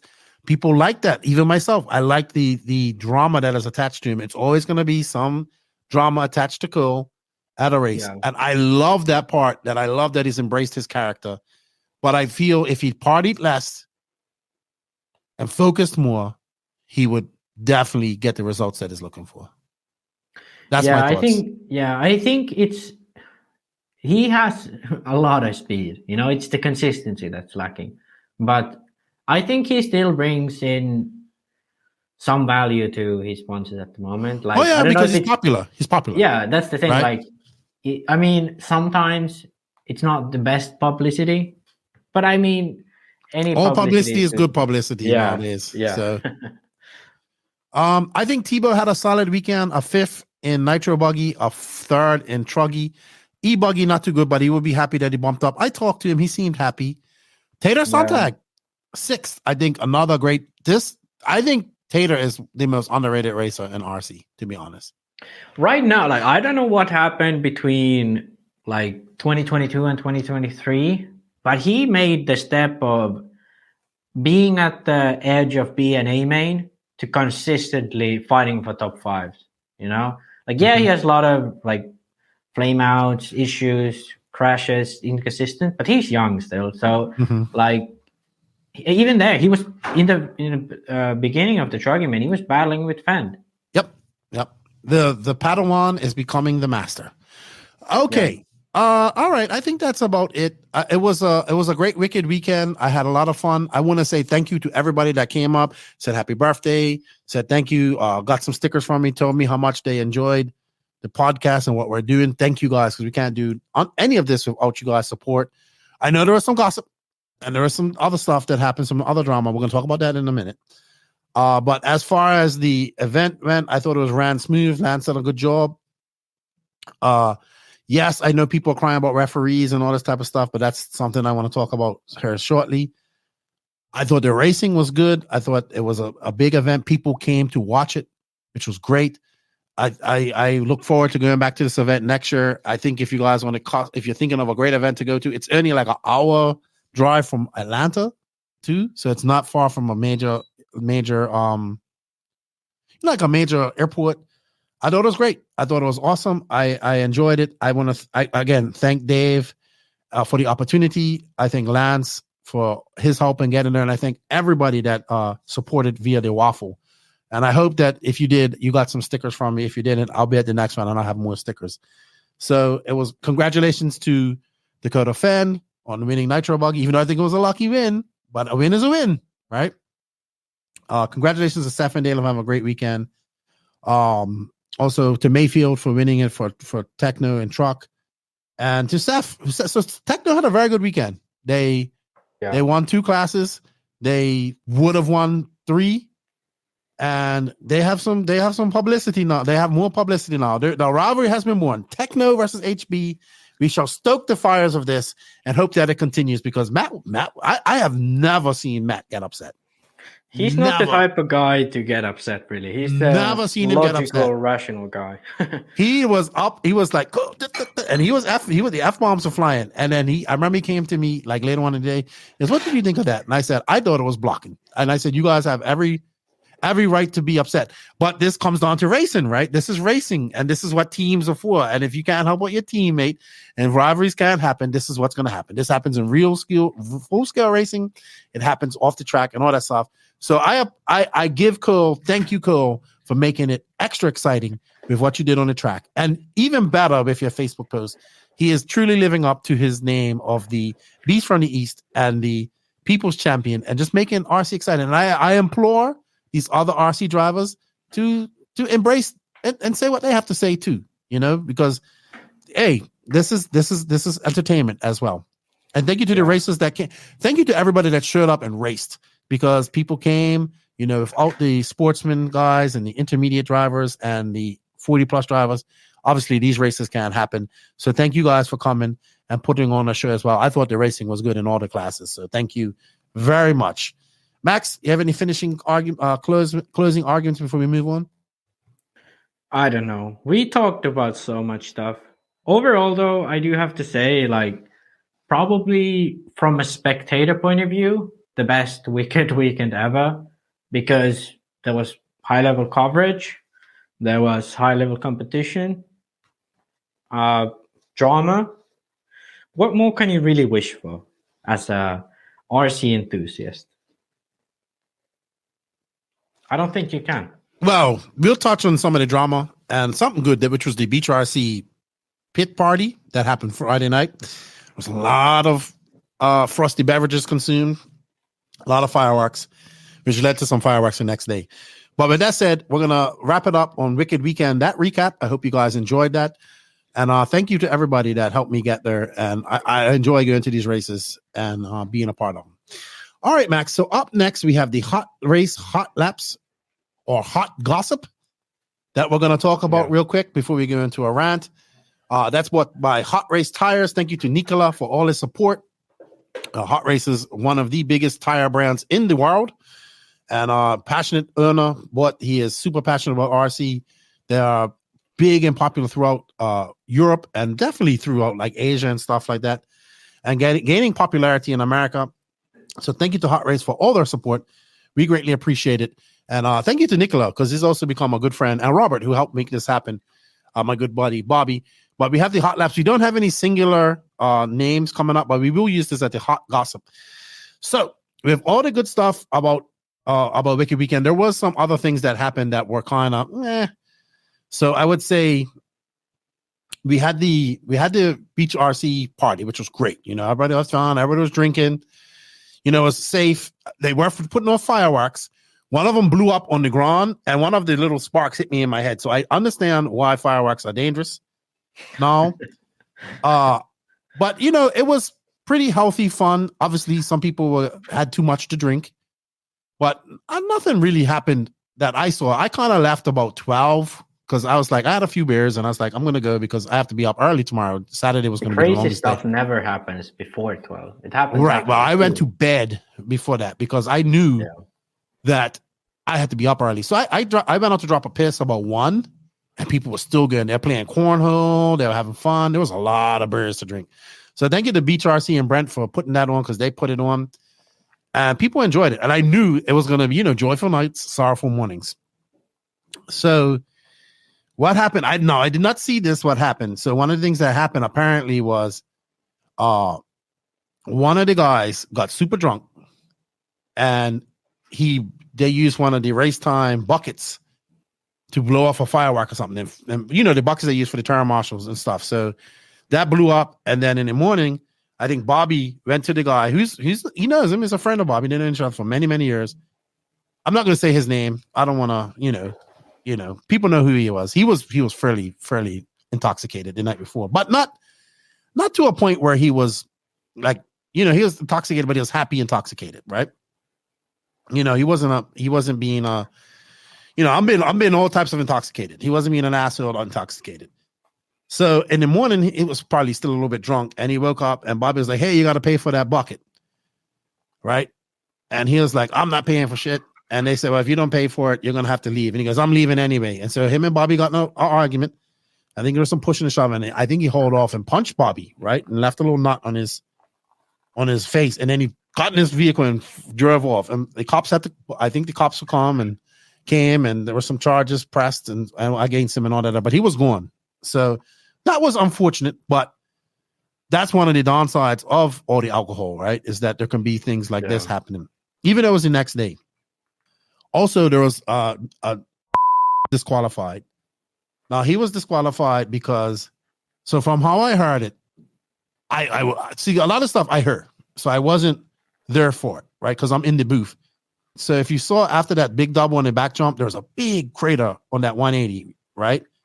So apparently a truggy hit it and fell off and hit him in his leg while he's turn marshal. So he went out there and filled that hole in with a 5-gallon bucket, right? And you just look, man, you do not fix the track like that. Like, I get it that it's a big hole and people are hitting it and whatnot, but that's part of the track, right? So he got DQ'd for that, and he had to leave. Great dude. I'm sure he was only trying to do it because somebody got hit, but he got disqualified. Unfortunate, but that happens, right? You ain't supposed to fix tracks. Even though I'm seeing people try to stomp tracks and do all this type of stuff before. I don't know if he should have been DQ'd, but he did. That was the decision made for him to be DQ'd. So those were the two black. That's like the Saxton Shovelgate. Yes, exactly. Exactly. When I was thinking about who did that, it was Saxton. I remember now at DNC. Saxton out there pretty much reshaping a whole area of a track, right? Yeah. So you look, this is the rules. Like, you cannot fix the track. Like, you have to leave it as it is, right? It's up to the race promoters to fix it. If they decide. It was a big hole, but everybody had to deal with it. So can I do a low-key rant? Sure, go ahead. Could American race promoters go and buy like 15 high-vis vests for the marshals? Because like marshal safety is completely freaking like not taken into account in America. I don't know what the word is for it, but like there's no agree with you. I agree with marshal you. Safety in I America. agree with you. So I don't know if it's like if when you sign up to the event, there's some kind of fucking lawsuit liability thing you fill out at the same time. But like people who get hit in the head, hit by cars, like I'd imagine like America would be the place where you'd have the most rules for marshalling because of all the possible lawsuits. But in America, I've been to race in America, like the Worlds were the only time they gave a shit about marshal safety. And especially with the big jumps and so on, like this is one thing I want to point out because it just came into my mind because you told about the story about this guy getting hit at the leg or whatever. Mm-hmm. So just at least buy the high-vis vest. That's the first step, Well, just so people can see the marshals. I think that has one of the excuses is people don't want to use them because they get hot and sweaty and dirty, right? Okay. Well, fuck that. Make it mandatory. If you don't use your high-vis vest, you get DQ'd. Well, I would say that it has to start on a club level, right? It has to start with like you see a lot of these guys in the UK. They have their own high-vis vest that they use, right? And it's got their sponsors on it and all that stuff. So I think it has to start at a club level, but people, I think it has to be enforced from a club level. This is something that if Raw ever gets fully involved and people get accepted, this is something that should be mandatory. I agree. I don't think it should be a big races. I think it should be mandatory at even a club race, right? Oh yeah, like in Germany. People should just have their own personal high-vis vest. Yeah, like in Germany, like they go a step further and they make mechanics have it, because sometimes mechanics go to the track to collect the cars. Like some races don't have running marshals. America, I don't think that's the thing, but like in Europe, usually there's running marshals, they go get the car. But in regional events, there usually isn't, because there's not enough marshals. So the mechanics need to have a high-vis vest as well. Otherwise, you can't go get your car. I agree with you. This is something I've been preaching for a long time. And then there was an argument about referees and rough driving. So I will say this. I would like to see referees as well, but that's more money you have to pay out for people. I will say this. Where Lance is watching the race from, he cannot see everything.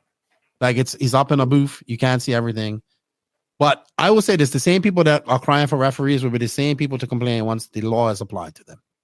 Oh, 100%. It's like the people who always say they get taken out are usually the people who get into a position where they either take out the other one takes out them, you know? Like if you feel like you get taken out all the time, maybe it's your fault, you know? Well, I also agree that we need to get referees going, but I think we have to, I said this a while ago, I think Stetson is probably one of the best referees, because I watched him at the Worlds.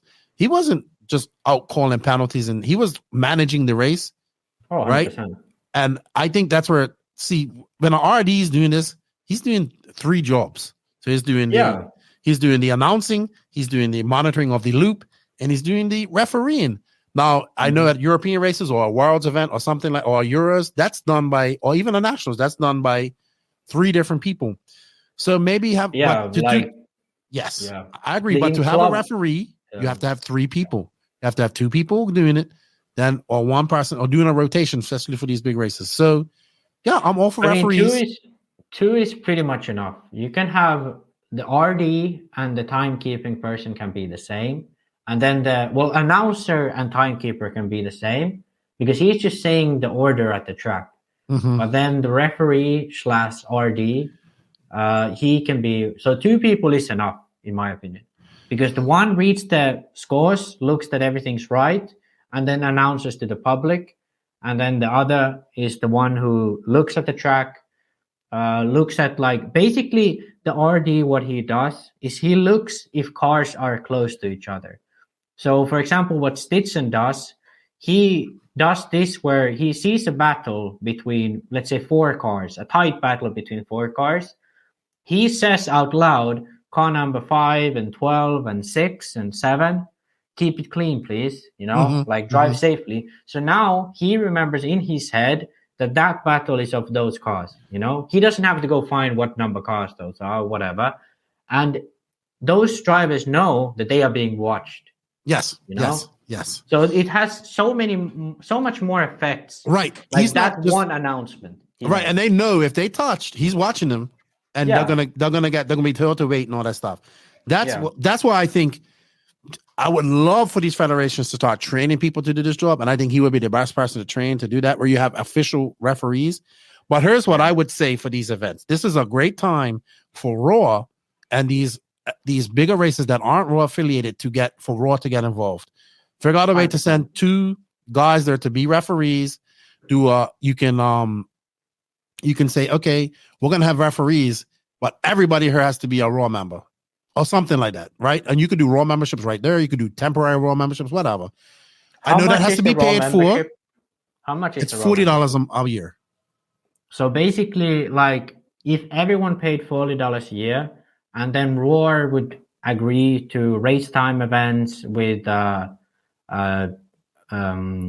Joey's events, like all these big races people go to, maybe some other big events who aren't of these 2, that hey, all the people who attend need to be Raw members, and then Raw automatically sends out 2 guests. You know, I think that would be quite a fair 2 referees. Or you say, okay, well, you want referees, it's $10 more per entry. But then people will say, it's too expensive. It's too expensive. Well, that's got to be paid for. This guy's housing, this guy's food, all that stuff's got to be paid for. I think like that's completely fair to those people. And also, imagine if people who were Roar members were like all the people who race RC cars, not only those people who attend the Roar Nationals. Roar membership is guaranteeing at like, okay, obviously in the past this hasn't been the case because the Roar committee has been complete shit. But at the principle of it, Roar is supposed to be the organization that in any sort of legislative or national or that level takes you as an RC racer into account. You know, it protects your right to have your hobby as an RC racer, you know. So for example, if there's some governmental support or whatever it is, Roar is the one who should get that to RC.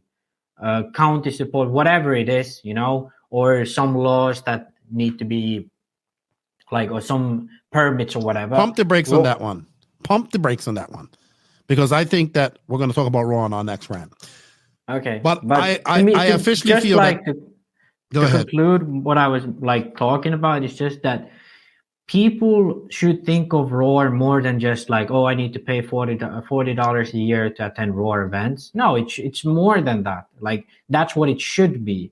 And because the people don't ask Roar to do those things, so little by little they stop doing all those things. And right, I would 100% agree with you. The main issue in that.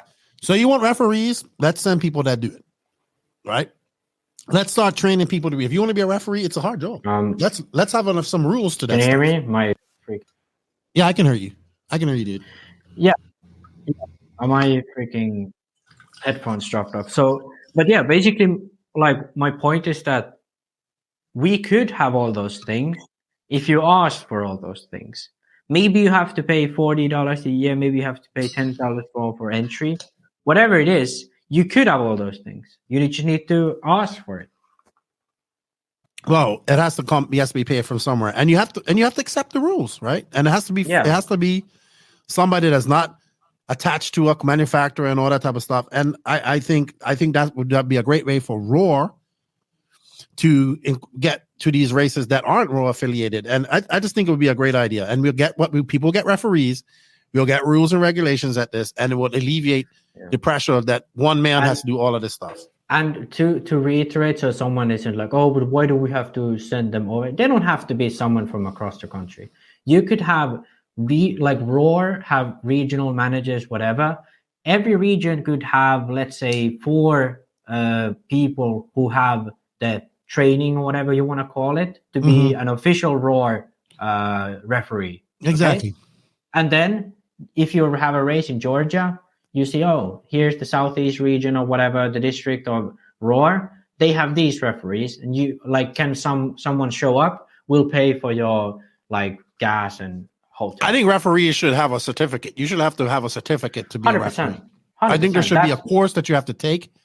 And I think Stetson, and I think that has to come from Afra and Stetson and guys, because they're the best referees I'm seeing. I mean, we have that in Finland. Like Finnish National Series, we have that in every race. I think that's what we need to do. So that's I don't, if I missed any hot gossip, I know there was a lot of people concerned about that. And then but otherwise than that, I think that the race went on pretty good. I think most people were, I would say most people were happy. People obviously aren't happy all the time because people think they should do better. But this is racing, and not every day is a race day, but not every day is a winning day. So you fall where the chips, the cookie crumbles, and you fall where the chips fall. It was a great event. Put it on for you next year. And yeah, the most piss in the moon and I saw was coming from the internet from people that weren't there. And that's always the case. You know what? And that is a great segue into you know what? We had a few JQ racing rants.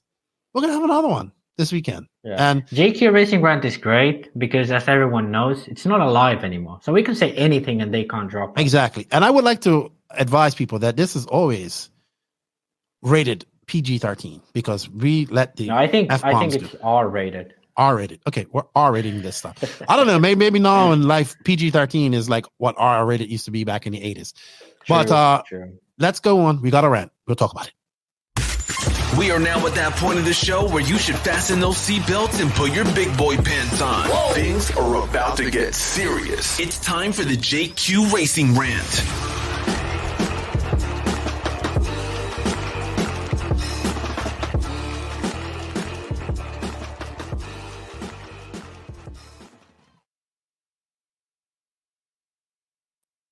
Muted. All righty. So we got to rant about some stuff because this always pops up after one of RaceTime events about sponsorship, sportsman drivers, sandbagging, all that stuff. I really I've ranted about this before, but I think people forget, and I have to rant about it again. But I now have some different solutions and some different opinions and things. My opinion on the sponsorship stays the same. So, let's go back. Let's go back in time, Max. 20 years ago, 25 years ago. I'd say 15 years ago. Shit. I was alive then. I would say 10 years ago. Things were different, right? I was already racing then. So, 25 years ago when the Ghanaian and guys were racing at their prime, sponsorship was something very it was something that you strove for, and it was something that you did not send a resume in for. You had to get noticed, and then you got a small sponsorship. Maybe it was at a hobby shop. Maybe it was from you worked your way up to get to where you go. Right? What are you doing, Max? What's that crackling noise? Oh, I was moving a candy bar. Okay. I have a great story about actually sponsorship because one Finnish driver, I don't know if you know, Teemu Leino. Uh-huh. He got his first sponsorship after having a great result, and this great result was finishing third at the 10 Scale World Championships in four-wheel drive in Really? 90s in Florida. Yeah, right. That's So how he got his first sponsorship from Schumacher. He probably had to travel there in his own pocket and do all that type of stuff, right? Yeah, 100%. Okay. Yeah. All right. So back in those days, you had to earn your sponsorship. Then I was reading something about this, or someone was telling me when sponsorship started to really, it first was advertising in magazines. Then they realized, okay, we don't have to advertise in the magazines. We'll advertise with people, and have people sponsored and all that type of stuff. So over the years, we've seen sponsorship deteriorate from something that was very prestigious to something that is like a person can literally come into the industry next week, and I guarantee you by end of August, September, they can pick up a 50% sponsorship somewhere, right? Because that's what it's come down to, right? About who can get the best deal and who. I'm telling you, like maybe not over in Europe so much, but I know when I go to American races, everybody's worried about their deal and this, and they need the best deal. Me coming as a JQ manager and having to deal with that stuff for 4 years, I'm up close and intimate with this. People are more excited about a deal. They don't care. They just want it to be big. Like, I remember at one point, our deals at JQ were like 10, 15, 25%. And people did not like that because 10, 15, 25% didn't sound good. But it's 10, 15, 20% off of retail. Whereas it wasn't a 50% off of MSRP. So people are actually saving more money with the retail 10, 15%. But because it didn't sound as good as 50, 60, or 70 of MSRP, they didn't like it, right? Image and perspective is what's important in RC. In the world, period. What people think of you, what you can post on social media, all that type of stuff. I bet some people would take a 50% deal from Associated rather than 30% deal from their local hobby shop for all Associated parts. The hobby shop is going to end up being cheaper because obviously the MSRP is double the price of the retail. Oh, they make it up somewhere. They make it up on shipping. They make it up on something or whatever, right? So we come to this argument. Now it's 2000. We're almost in 2024, and we're still seeing the same argument. Oh, how can sponsored drivers be running sportsmen? No. I know RaceTime doesn't have any rules about that. I know Joey has some loose rules. I say loose because I know plenty of fucking God. So the rules at Joey's events are if you have any type of chassis sponsorship, you can't run sportsman. If you have a 1 to 99% chassis sponsorship, you can run expert. And if you have 100% or more, you have to run pro. Well, I'm here to tell you that fucking the percentage of your fucking if you have a 50%, I mean, sponsorship. Tyler Jones could, by this rule, run Sportsman because he doesn't have any chassis sponsorship. This is true. This is true. Yeah. This is true. This is very true. I never even thought of that. So this is what happened. If you're gonna base a class distinction on something that was relevant 25 years ago to now, it's completely different. So sponsorship, in my opinion, nowadays does not represent skill level. Yes, I think as you get up into the higher echelons, if you're getting up to those higher deals and you're getting product for free, yes, that's skill based, right? You're getting good results. That's a little bit different. But the majority of the people that are sponsored nowadays are on lower deals. They still pay for their stuff. And there's people out there that are sponsored that aren't very good racers, but they're very good ambassadors, right? They help people at tracks. They're just helpful. It does not represent skill anymore to an extent. Mm-hmm. It does not. So probably the biggest thing about sponsorship is it represents how many followers you have on social media. Or there's Facebook sponsorship. You get social media sponsorship because you got a big social media presence. Of maybe you get 20 likes on your post or something like that. Whatever. There's lots of different things. Also, when people start bringing up that argument, I just know that this argument is going to end because it's just they're thinking in an archaic time. No, doesn't matter no more. Sponsorship doesn't matter. I literally, people can come in, find RC today in a week, in a month or 2 months time, they can have a sponsorship.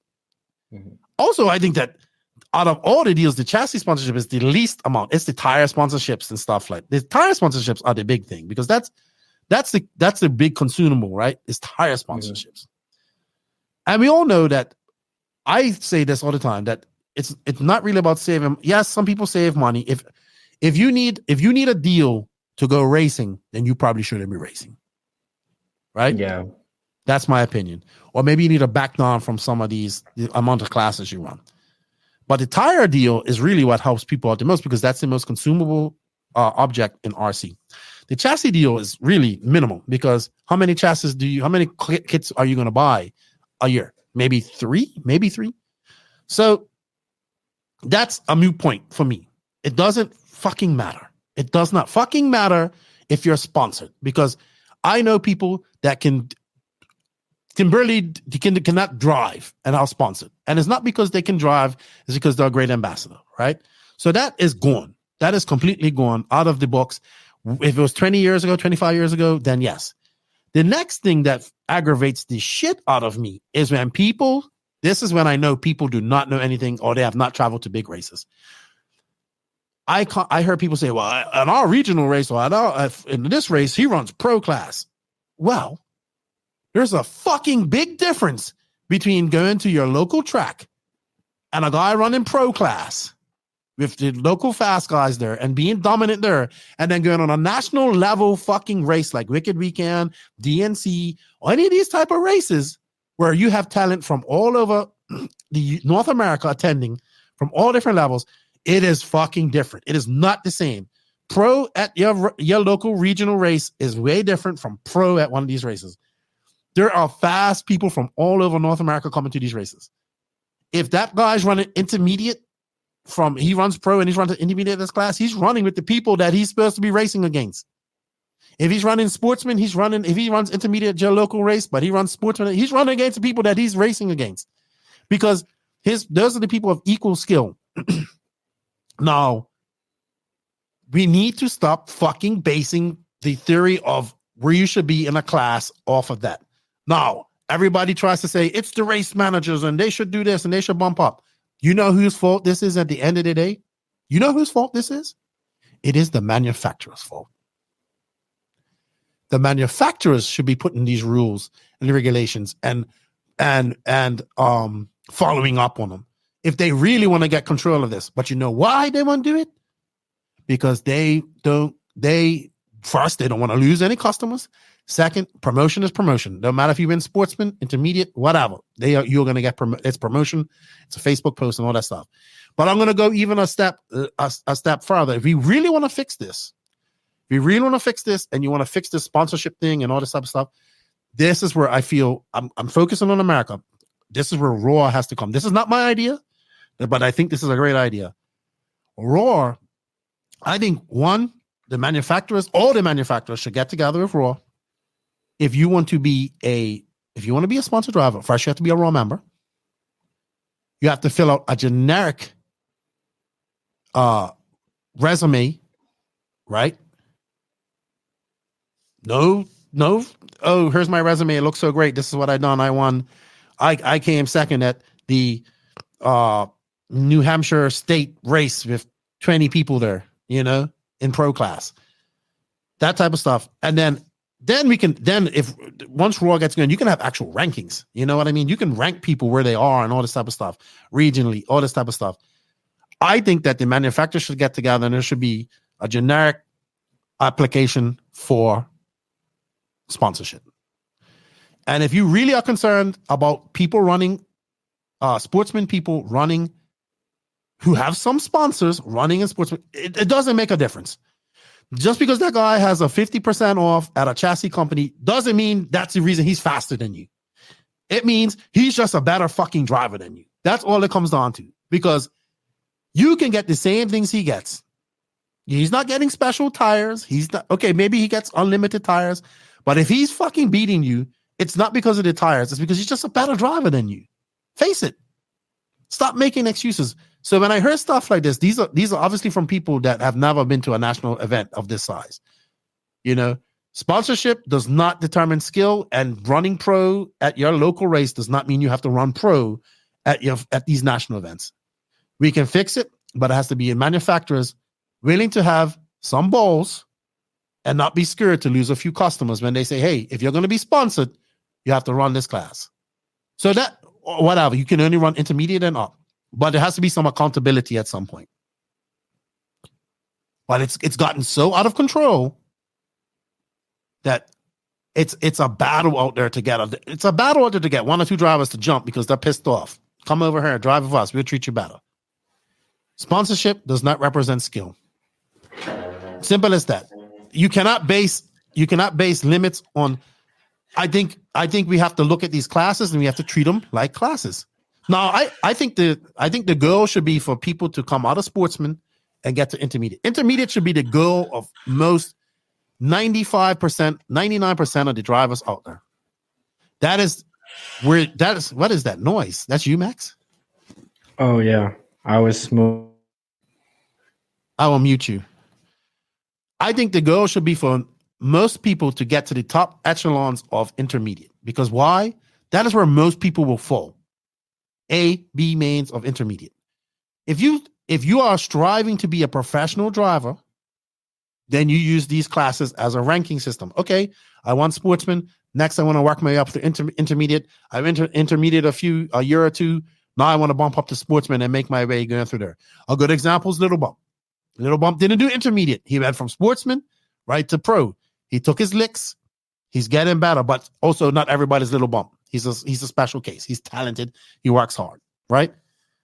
But I think most people have to realize that their level of racing is going to be at the most top echelons of intermediate racing. There are going to be a few people out there that go on to be pro or good pro drivers or maybe challenge these pro drivers. Very few and far between. But to piss and moan about a sportsman driver having a sponsor is, in this day and age, is fucking illogical. And the only way they're going to fix it is to the manufacturers get some control on it. So I get tired of this argument. People sandbagging this stuff. Like, these same people that piss and moan about this are the same people that say grow RC. Because I think a lot of this was directed to probably the 3 kids that won sportsman class. And I felt that Cooper was in the class that he should have been in. I felt that Tyler Mountain's son, Brandon Mountain's son, was in the class that he should have been in. Miller, I think, should move up to intermediate next year because he's definitely got some pace and speed. But this is like his second big event, like second Ricky weekend. And I think a lot of people were talking about Hunter King, right? Because he, who knows? There were probably somebody who's, oh, this guy runs pro in this race at this region. Why is he running this? Oh, Patrick Rossiter. A lot of us aimed at Patrick Rossiter. That's why when he did his interview, he goes, this is This is a Diet Pro. And it comes on, the pro class is for pro people. I think it should be like that. I think this is where we should draw the line. You want to be a pro driver? Then your girl should be trying to get to the pro class. Just like motocross, supercross. There's lots of guys that you never see race Saturday night because they're out there privateers trying to make it. They didn't qualify, right? Intermediate should be looked at as a class where you start, unless you're going to put a class in between intermediate and pro. But there's guys that like Patrick Russell was racing against Will McIver and other guys of equal quality. I don't think that anybody in the intermediate A final was of lesser quality. Yes, there might have been some faster guys than the other guys, but all of them guys are pretty good drivers. Some might be a little bit faster, but not like a pro who, like, not being out there and being in the C-man or B-man of a pro class and getting lapped 4 times. So that's my thoughts on that. I think we need to stop complaining about this sandbagging stuff. Stop saying, like, there's no rules. There's no fucking rules, right? Unless there's no rules. Like, anybody can go out there and get sponsored. This company, there's no repercussions if you leave a company early and through your contract and go to another country, because that company's gonna eat you up. Oh, we got another customer. All this type of stuff. Like, all that sponsorship bullshit, like all that sponsorship, like, prestige is gone. It's gone. Like, it's prestigious when you, like, your girl should be to try to get, if you want to do this full time, like, it should be like, all right, I started this percentage. I want to work my way up to this next percentage. No, I want my next percentage would be, I want to get a budget and get some stuff for free. And if you're serious and you're good enough, then the girl should be, I want to get on a travel. But all that takes money and time getting to these races. It's not going to be good enough to go out and win one race or do well at one race. You got to go do the circuit. You got to put in and work like everybody else did. And not everybody wants to do that. And that's fine. Some people are just going to go to these races. Some people are just going to race on a club level. Some people are just going to attend one big race a year. Stuff like that. That's fine. There's nothing wrong with that. But we have to get away from this sponsor culture in RC, and we have to get away from it where people they feel they need to be sponsored to be able to be competitive. Because there's lots of people out there that are not lots, but you're starting to see a switch where people are like, I just take a discount from my hobby shop. And a lot of times that 50 off deal is no better, is just equal or cheaper than that discount, that 15% you get at the hobby shop. Yeah. Okay. Can I now tell what? Because here's the thing I want to say. You're trying to talk to idiots. Okay. I'm kind of over that already. I've talked to a fair share of idiots in my life. I know I'm only 22, but like, enough of idiots is enough. Okay. So what do we do with the idiots? So what you do with idiots is you make up rules that even their twisted sense of reality cannot, like, circumvent anyway. Okay. So what do we need to do? One class. Okay. Now we're going to have class for, no, listen, hear me out. One class for qualifying. Okay. Everyone's racing against the clock anyway. What do you do with the fucking whatever? Okay. So you have 5-minute qualifiers against the clock. Top 35, 10 goes to the main, 10 to B main, 15 to C main. Okay. 5 bump of each. Okay. Then the rest, or if you want to do 2, you can do the next 35 goes to intermediate. Okay. And then anyone below that, you're in sportsman. Okay. So now, okay, someone's going to complain, I was 36th and I really wanted to be pro. Well, tough luck. You didn't make the cut. Okay. That's how it is in motocross. If you don't make the cut, you don't make the main, only 20 make the main. There's semis, there's LCQs, there's heats, there's everything, But in RC, it's like, everyone needs to win. No, everyone doesn't need to win. It's racing. That's how it goes. There's no participation trophies for you. Okay? This is real life. This is RC racing, not RC prize giving for everyone, all the little kiddies. Okay? And yes, you can have 40 plus finals. You can have junior finals. All you need to do, take those 5-minute qualifiers that you race against the clock, not against other people. and then you just put it the same order, instead of paying another $100. Okay, yeah, it's a good way to make money for the race organizer from the old guys, which I think is like you should always take as much money from the old guys as you can. But like you could make the old guys pay juniors race the final for free. Oldies pay like $20 for the main. Like I think this way, like yeah, I mean someone's gonna piss and moan that you didn't make the cut, but then all you can do is go to home, go to your bathroom, look at the mirror, and there you find the reason why you didn't make the cut. Okay? That's rant over for me. Okay. So I'm just going to say that's not going to happen. Right? I mean, it's not going to happen because we're dealing with snowflakes here. Okay? No, but you're dealing with also there's money that has to be made. So as I've been on the other side of the promoter side of things. How many 40+ entries do we get? I don't know. You'd have to go check it out. But the biggest entry was actually Sportsman e-buggy at Wicked Weekend. Yeah, that's what I mean. Like, I think 40+ is, I mean, it's big. Can't be that big. But I'm just look. We have to obviously that's not going to happen. So we have to figure out a way to make it work with what we have, right? And I think the best way is just to have pro and open. And that's it, and then give up a little piece of plastic to everyone who wins the bump up. So then you kind of make a halfway deal there. Well, I think why do we need to have sportsmen? Because there's lots of people out there that want to come in that are new to the industry. Look, no, but like a lot of the sportsman guys, listen. A lot of the sportsman guys are truly sportsman drivers. No, but all of them have fucking raced for the past 20 years. They right? suck. But then when some kids win it, like we saw all the people, that's different. All the people that won sportsman at this race were kids, young men. Yeah, okay, that's true. And people are pissed. Like I know a lot of it was at Miller. I think a lot of it was at because you got to look at it. They're going to say, "Oh, well, that kid, he's got all their sponsors on the shirt, right?" And he was fast. Miller was very fast.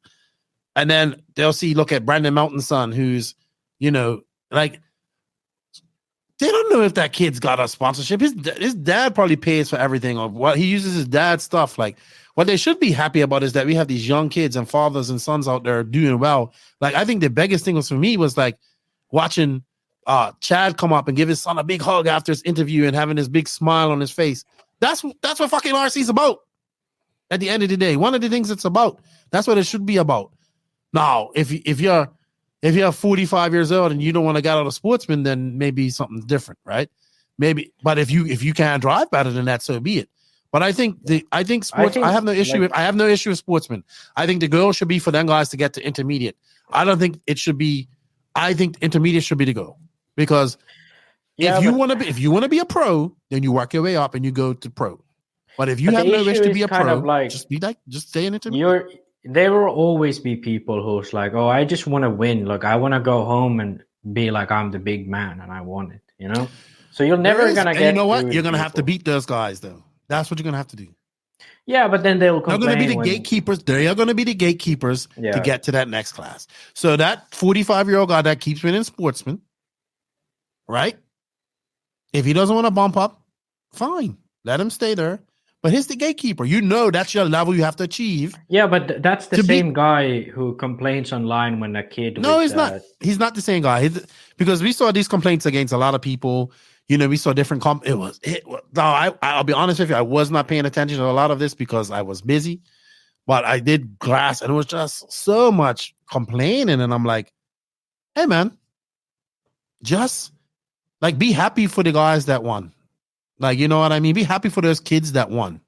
Now, I'm pretty sure most of them are going to move up to intermediate. I'm pretty sure that a few of them are going to not be in the top mains of intermediate. They're going to have to struggle through intermediate to get there.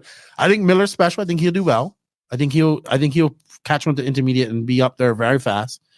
But there's going to have to be gatekeepers in every class. Those guys are going to have to work. So they work their way up through the ranks. They go through the fast guys, the sportsmen. Now they go to the intermediate. They work their way up through the intermediate. They go through the fast guys and then they go to then when you get to pro, it's gonna be individual fast guys. It's like, oh, this guy's a C mainer. He always makes C mains. He makes top of B mains. You got to get across him. It's always gonna be levels, right? But to base these levels on fucking sponsorship is just in this time when sponsorship really is not a representation of skill, is just silly. Yeah, And I am so sick of that argument. I'm so sick of it. Like, I just checked about it.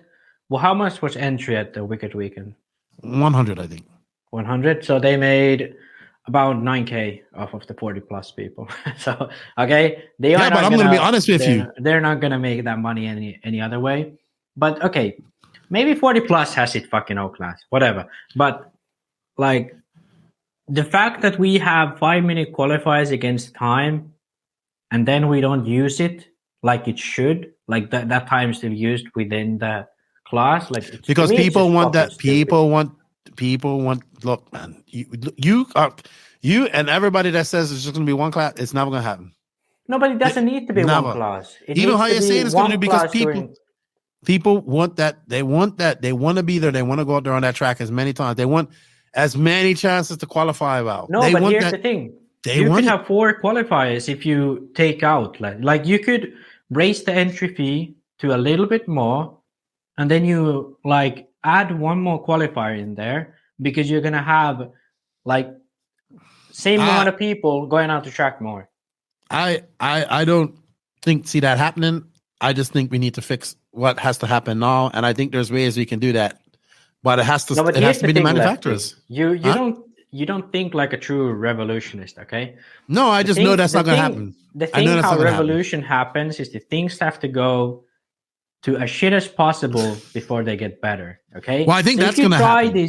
If you try these little fixes, things are going to go to shit very slowly, okay? The same shit's going to go down, but it's just going to, you're just lengthening the process of the shit, okay? You're not going to do away with classes. Not in America.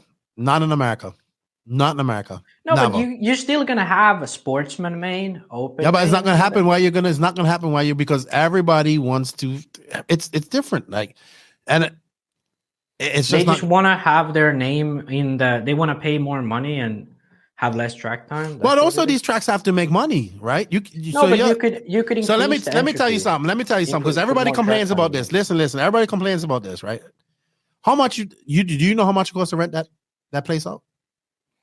Well, considering they had 600 entries, that's 66K of money. So everybody, I'd say they like 30K for rent. Okay, so then he has employees to pay, insurance to pay, logistics to get there. Yeah, I'm not saying that. The point of these races is for these guys to make money too, right? Because a lot of I'm not saying that. A lot of these people have to think. He also comps a lot of entries, right? But really, I'm just saying you have to make money. What is the sense of going to work for a week to do this and you only make $4,000? I'm not saying that. I'm saying that you could have the same amount of track time for the same amount of money, but more enjoyment by doing this. You don't understand. People if you raise that entry fee $10, people will not go. No, but then I'm telling you, doing the qualifying more. Like, imagine that everyone had a 30-minute bump up, mate. I'm telling you, you're not, and it's not going to happen, man. This is the issue of AMS. This is the issue of AMS. No, but the thing is, it's not going to happen tomorrow. It takes time. Max, you are thinking like a European, a smart person. No, you're thinking like a European. Yeah, that's the issue. The issue is that when you think things smart way, the idiots don't get it. You know, they think like they are used to the comfortable way of the idiot's life. You got to listen. Shush. From the field. Shush your mouth. Shush your mouth. No, but that's the truth. Listen. Hey, pump the brakes. You are used to a system that you grew up in. No, I'm not. Right? Yes, you are. You grew up. Listen. I'm changing that system too. Yes, but you grew up in a more organized way of racing. There's a USA style of racing, which is what's prominent over there. This is obviously what people like. They want to be there. They go to these events. It's obvious that this is what they want. They want this. It's not. I am telling you now that these people go to these races. They flock to these races. They will complain about things about that and sandbag and all this stuff, but they go. People want to have this individual. I'm telling you, they want to have the individual qualifying. They want to have this. I know. The promoters have to make money. Europe. The promoters have to make money. You think this isn't an event at your local track where you don't have to pay no bills. This is all has to be paid for. I don't even know how much that stadium you have to pay for everything. So all that has to be paid for. What I'm trying to say is what you are saying is not going to happen. So I know, but that's not because of the factual things. It's because it doesn't matter. Emotions. It's not going to happen. It's not going to happen. Okay, it's not going to happen. Why? So because it's just not going to happen. That way. You want to change everything when I want to fix what we have now. It is not going to happen. We are not going to. You are not. Listen. The only way that we're going to stop this sandbagging stuff and all these accusations of sandbagging and all this type of stuff is for simple things. People have to understand that sponsorship, you're going way off the dynamic here. Sponsorship does not equate to skill. Running pro at your local race is not the same as running at a national level event when you have people from all over, sometimes over the world or all over North America racing there or Europe, just saying. And the only way to fix it, in my opinion, is to get the manufacturers involved. And you're not going to get that because that loses them money. Well, if this is why it comes back to the generic, getting Raw involved, having people. This is why our proper ranking system, all this type of stuff will be great. No, but that will never work because then it would because then you could.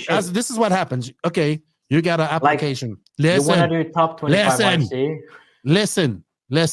You got an application, right, for a sponsorship. Okay, are you a Raw member? Nope. So you're immediately off the thing, right? Where are you ranked in your region? Oh, I am ranked, say, out of your region, there's 150 races, and you're ranked in the 75, right? Okay, so you're in this level of tier of ranking. Okay, so this is what your sponsorship should be. You get what I'm saying? These are the races that you should attend. Listen. Could you let me finish? Like you're going on to something that will never happen. This could happen. No, it will. But going to one class and doing what you know is not going to happen. It is not going to happen. It is not. This isn't happening either. This can happen. Why? No, it can't. You know why? What if there's a manufacturer and there's a guy who only races at JBRL and he doesn't race Raw races? He has no incentive to attend any races where he needs Raw. Then he doesn't get sponsored. Why? What if he wins every round of JBRL? Do you think there has to be certain races that count? Like there has to be. The JBRL doesn't count as a national event. It isn't attended by national people. No. But what if this guy wins every JBRL and TCO is like, this guy will get us this much sales and he will get the sponsorship, okay? He's not going. Is he going to a national event to run sportsmanship where people going to complain? Probably at one time. Yeah, he's going to do probably it. Not. Well, if he's only doing JBRL, he's not going to go to any other events. No, but the thing is, he might do JBRL for 5 years, and then there's DNC, and he goes there, runs intermediate, wins, and people are going to moan again. Like no, this, I don't think happen. I think in intermediate you can have 100% sponsorships. Okay, but that's again doesn't really solve anything. Yeah, if you have a ranking system, but people are going to. Okay, so listen, we constantly hear about people. Look, the sponsorship shit isn't going anywhere. What's going to happen is companies are going to start to fail, to fold because they can't compete. You know, you can't continue to give people discounts, and make money. So companies are eventually going to fail and go away, right? Because some company out there who's bigger, who's going to be able always to offer a bigger deal or better deal to somebody, right? This we know this. I've seen this happen, right? What we can do is control it. But that would take, no, this probably will never happen. You are right. Oh, yeah, I know. It probably takes all the manufacturers to get on board, right? Yeah. It takes all, because it could be every single, let's use chassis, right? It could be Techno, HB, Associated, TLR, all this type of stuff. All those big companies come on board. Some small, they're like some smalls, like, I don't know, fucking BMT. Let's use BMT. BMT's gonna come along. Hey man, we're gonna give you a 65% deal. You are a sportsman quality driver. They're gonna make that money there, and people's gonna go there. But I don't know, man. I just think we have to look. I get what you're saying. I don't see that happening.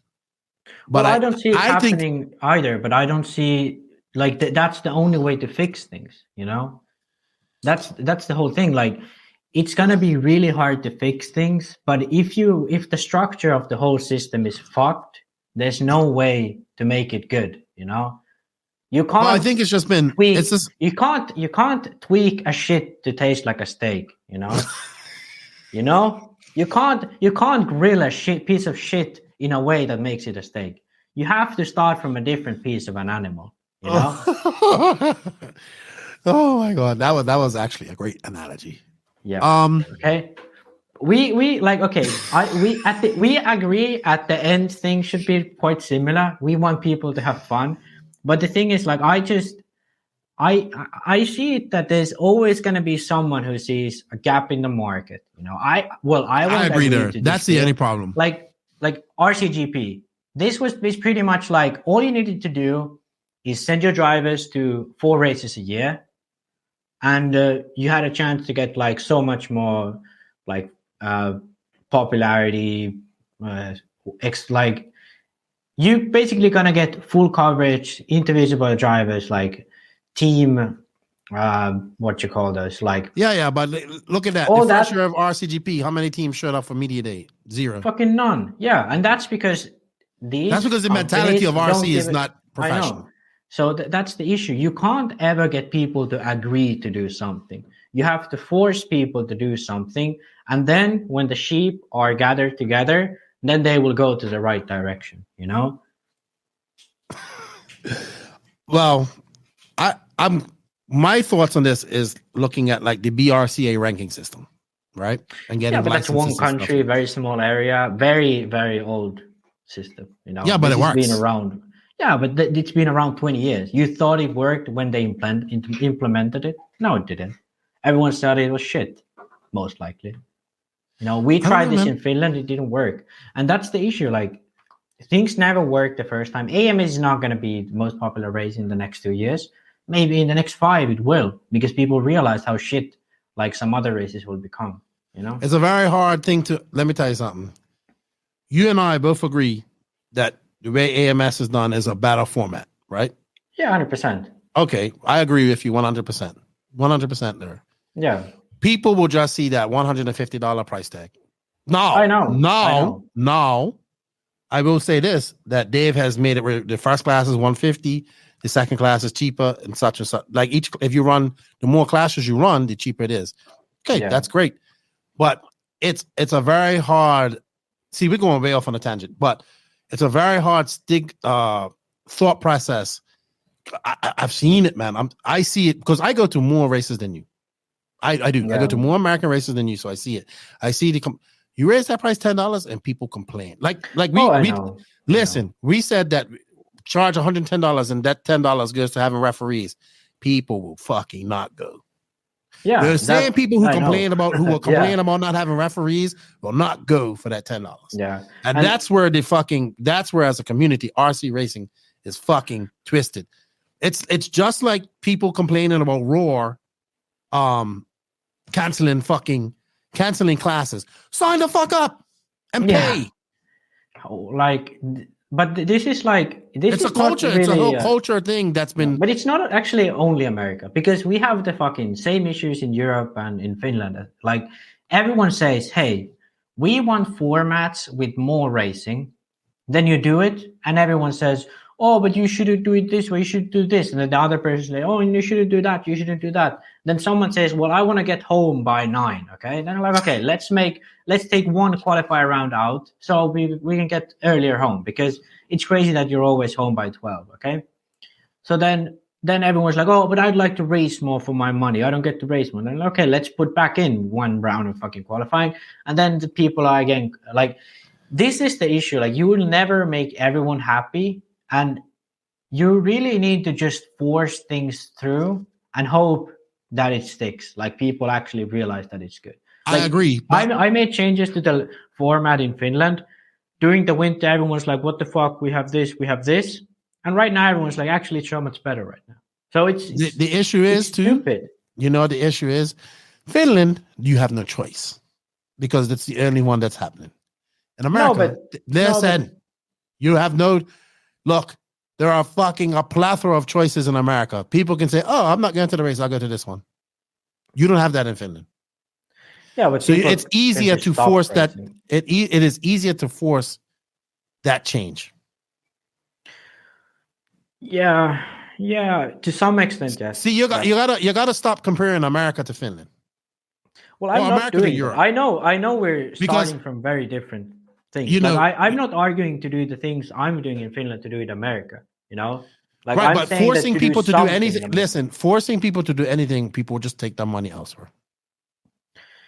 Where? RaceTime owns every big event in East Coast. Yeah, but there's other races popping up now. Well, people will just stay home and race there. I'm just telling you, like, this is like I said, you have to work within the parameters that you have, right? I know, but you have to. You cannot look. The only way you're gonna the manufacturers have to put. A lot of people piss and moan about Horizon, right? They piss and moan about Horizon. They're doing what they're supposed to do.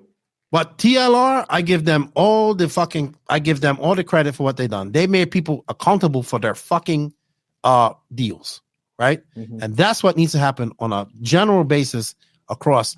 If you want a deal, there's expectations from you. It would just be so much easier. But I believe Raw has to be involved. I believe there have to be tiers that everybody has to follow, and I believe that there's like TLR says, okay, you're not racing national events on a big, like, here's the point. People get deals. So I think people have a little bit confused. Like, as a manufacturer, you give a person a deal so they can save some money so they can go to bigger races, right? Or race more. That's ideally what it is, right? So so let's say somebody gets 100% deal. You don't have to pay for your stuff. Your money can now be put towards travel. But I see people out there that say, I want to travel before I actually travel. So how do you think these other people gain that travel deal? They go out, they go to different events, they go to the DNCs, they go to the Silver States, they go to the RaceTime events, they go to these big events, they put in the work, they get results, and then they get a travel budget. That's how it works. But before that, they had to go out and get this 100% deal by traveling as well. So when people like, I want a travel budget. Well, your travel budget is the money you would have spent on parts and kits and all that stuff is now your travel budget. Now you want to get a travel budget and you want to get some money towards travel budget. Go out there, start making A-mains. But nobody wants to do the hard work. They want everything first before they can get it. I'm telling you, the sponsor, you don't see it because you're in Finland and in Europe is a little different, but the sponsor culture in America is crazy. I know it. I'm not arguing against it, but I think that's why I'm saying that you can't fix it. There's no way to fix it because it's an open market. There's no one controlling the market. There's always prohibition has never worked. Rules and regulations always work. That's what I mean. Like there's no rules and regulations to it. There isn't. That's why I liked what Losi done. What TLR done. They put rules to it. Public rules. But I bet they are making less money this way. I bet you they did make less money, but I bet you they're giving out less product too. So I bet you there's less guys. I bet you there's less guys that are getting product at cost now who are on 75% deals, who didn't race anywhere, who would just order stuff just to order stuff. Yeah, but I think at the bottom of the line, I think this is the worst business move for TLR. I don't. Maybe I think you're gonna see more companies having to do it because why would all the other companies do it the other way then? Because you can't continue because it's a race to the bottom. That's what it is. Not a race to the top. It's a race to the bottom. No, but it's a race to see who can give the. It's going to get to a point where, okay, hey, you want a deal? Here's a car and $50. That's your deal. So basically, everybody's getting paid. It's going to come to a point where companies just can't beat that deal because a bigger company is always going to have to be able to give a better deal because they make more money. They sell more, right? That's why I think there has to be some rules and regulations. I think there should be regular team manager meetings between all the team managers, at least every quarter.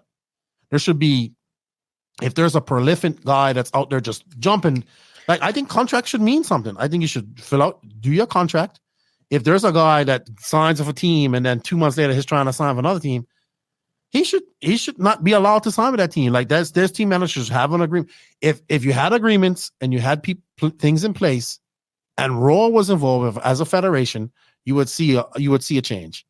I think the manufacturers I think the manufacturers want this. The issue is it comes down to, well, if I don't give him a deal, someone else can give him a deal. But that's why all the manufacturers have to get involved. But if a new chassis coming out every quarter and a new tire company coming out every quarter, it's going to be very hard to do that. But it's never going to happen. But it can start with the big team. It can start with the big companies. Why? Why would you give a competitive advantage to your rival in a free economy? Because eventually it's gonna all die. No, but you don't have a cartel. There isn't a cartel or monopoly of RC companies because it's an open market. You know, Sparco comes in, WRC comes in. They have money from elsewhere. It's an open market, so you can never control the market that way. This is like 101 of how economics work, you know? Yeah, but then we'll just every team will just sponsor themselves into oblivion. They will, and then the weak ones die and the strong ones stay, and then it's a boom bust cycle. This is how you know what? Everything works. You know what? Maybe you are right. Maybe it has to go all to shit before it gets better. Yeah, that's exactly what I've been saying for the past half an hour. No, but I've heard that before. Like I've heard that RC has to die for it to get better because it's I don't want to see that. It's completely under control and now out of control. And now with like it's just madness. Like it's really a shame because I think I would love to see it go back to where sponsorship actually means something. I would love to. I mean, that will never happen because in today's world, Manscaped gave you a sponsorship because they saw that your audience was mostly men, you know? No. So let me tell you how that worked. Your audio numbers trigger algorithms. And that shows up in the algorithm. Oh, this guy's getting good downloads. Oh, let's but it's also mostly men. You know, if your viewership is mostly women, I guarantee you they had no idea no idea what I was doing. No, they can see. No, I'm telling you. I'm telling you how it works. Your numbers trigger algorithms, and then people start sending offers to you. I know because I'm at other offers. I have offers all the time from that has nothing to do with RC, nothing to do with anything interested in RC. I don't accept them. Manscaped it triggered algorithms because maybe not on my YouTube numbers, but on the audio numbers. It triggers an algorithm. Oh, this guy's getting good podcast numbers. We should approach him about a partnership. And they start you out at a CPM, which is it's like miles per minute or something like that. Cent per mil. No, it's not that. It's not that. It's cents per 1,000. Something like that. And you get paid off. You get paid off your numbers. That's how it happened. I know, but no, had they known? I don't think they knew anything about RC. I think they didn't know anything about RC. They don't know. They don't know anything about RC. But what they see is people who listen it through Apple Podcast. They know it's a male who's listening to it, and they are selling a product directed to men. So they see you. They see. Okay, this has like 90% male audience, 95.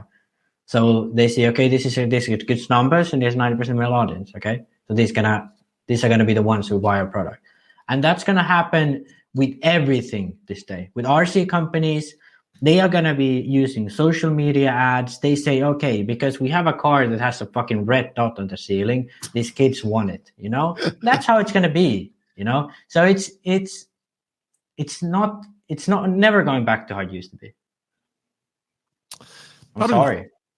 You can't put the toothpaste back in the fucking, what's it called? Back in the You know what? thing.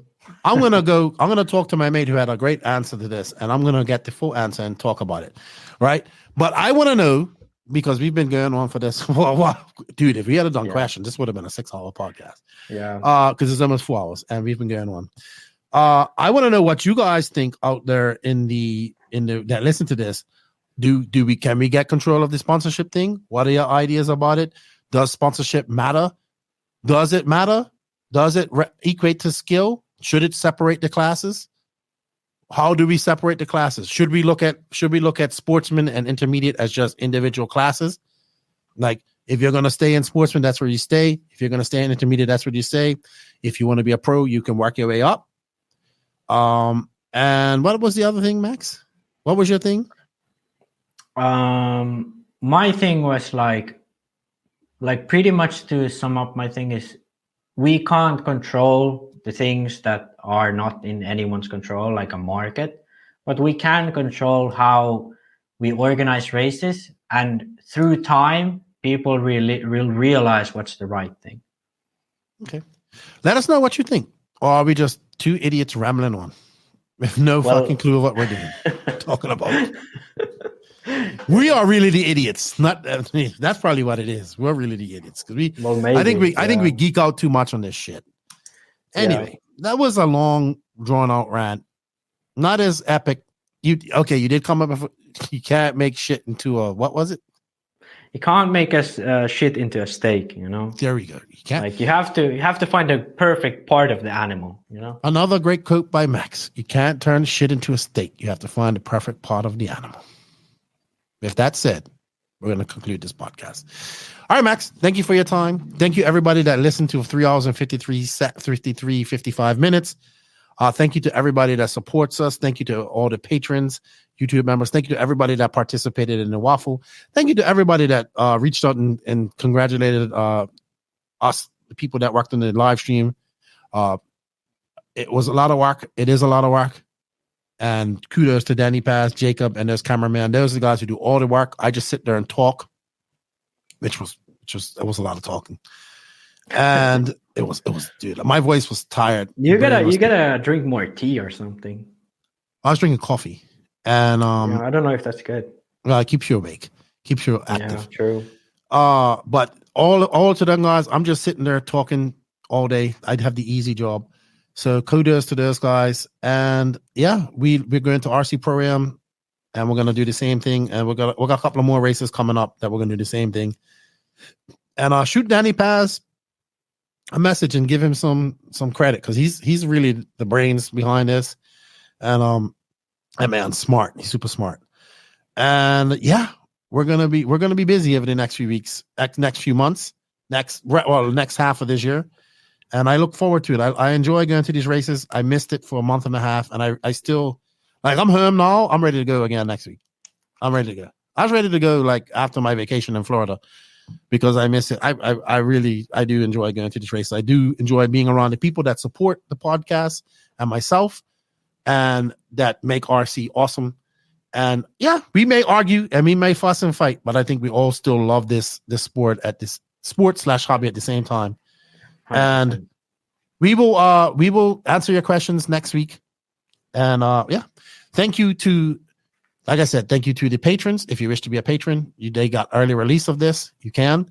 But also thank you to these companies that support us. They are Invisible Speed, High Tech RC, Sampadal USA, Sidewinder Fuel, Mayako, Beach RC, Techno RC, Lugs Racing Tires, Clinic RC, Ignite Design RC, Racecraft USA. Shout out to WRCE, Dany Paz, House of RC, and Stacked RC. But shout out to our drivers, David Ronafalk, Jared Thibault, Robert Battier, and Alexander Hagberg. Max, thank you for your time. We almost got a nice argument. It's good. We should get in arguments more. Yeah, that's good. I think it brings out a new dynamic of us, you know? Yeah, of course. I don't have to agree with everything you say. I still don't agree with you on that, but, you know, it is what it is. But that's all right. We can't always agree on everything. And next week, we'll be back with your questions, everybody. We will be doing a Lefties Off the Record next week to celebrate our 250th show. And then we will have another show 251 next Friday. And or maybe I'll release that the following week when I go to the other race that I'm going to. I know people are like, well, you know, you're doing all this traveling and stuff. Hey, I'm trying to fit in podcasts as many as possible and do them. You can see they are fucking 4 hours long. Especially when Max gets on a tangent. So I was gonna play our traditional outro, but I got this song. It's from Dean Sexton. He's a legend in RC. He's also into music, and he made this song and he sent it to me. And it's pretty cool. He was a good racer, and I wanted to play it because I think it's really cool. It's a RC dedicated song. I'm hoping he does an intro for us. I already asked him to do it for us. But here you go, Hot Racecraft from Doobie Dean. Second chapter, trying to bump it up to the A main. Dan would have didn't come back here. Welcome to the A main, Dean Saxton. The crowd goes wild as it flies over jumps. Double, triple, double shit, I love those bombs. Revving engines, wheels spinning on the track we go.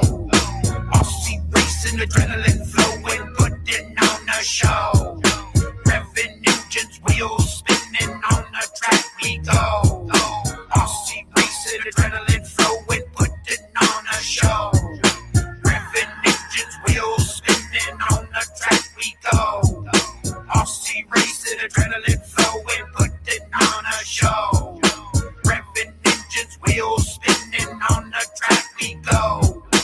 Aussie racing, adrenaline flowing, putting on a show.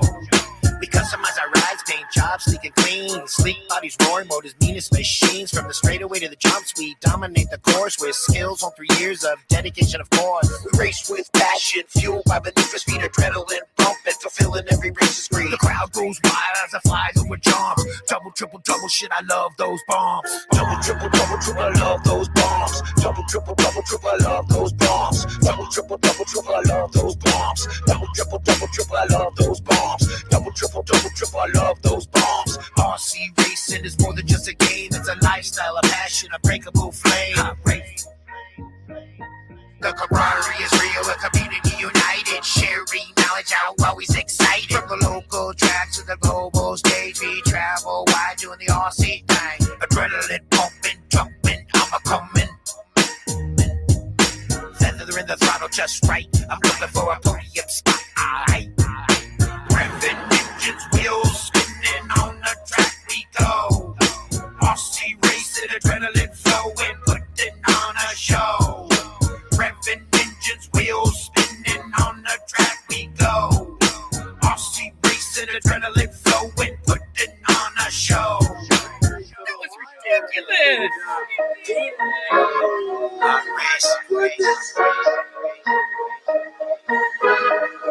What a race to the finish line, ladies and gentlemen.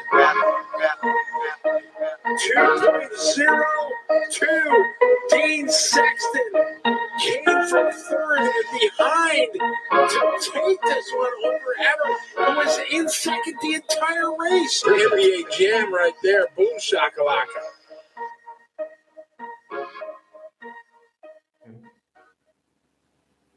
Max, what did you think of that? Well, it was pretty good. I just he had Smoker in there. Ridiculous. Really? I didn't catch. You didn't hear that, Dan? Yeah, that's Doobie Dean Saxon. He sent that to me while I was at Wicked Weekend. He's working on a night intro. If you guys want to check it out, it's on Spotify. Look up Doobie Dean. I'll put the link in the written description of this podcast. And yeah, I think it's pretty cool. We don't really have much songs by an RC guy. How about RC? We have the Ryan Mayfield and Paul Lemieux songs. Yes, but this is new. That was a few years ago. This is new. Yeah. That was With that 10 said, years ago. With that said, Max and Lefty, we are out. Nitro's the glory. E-Buggy pays the bills.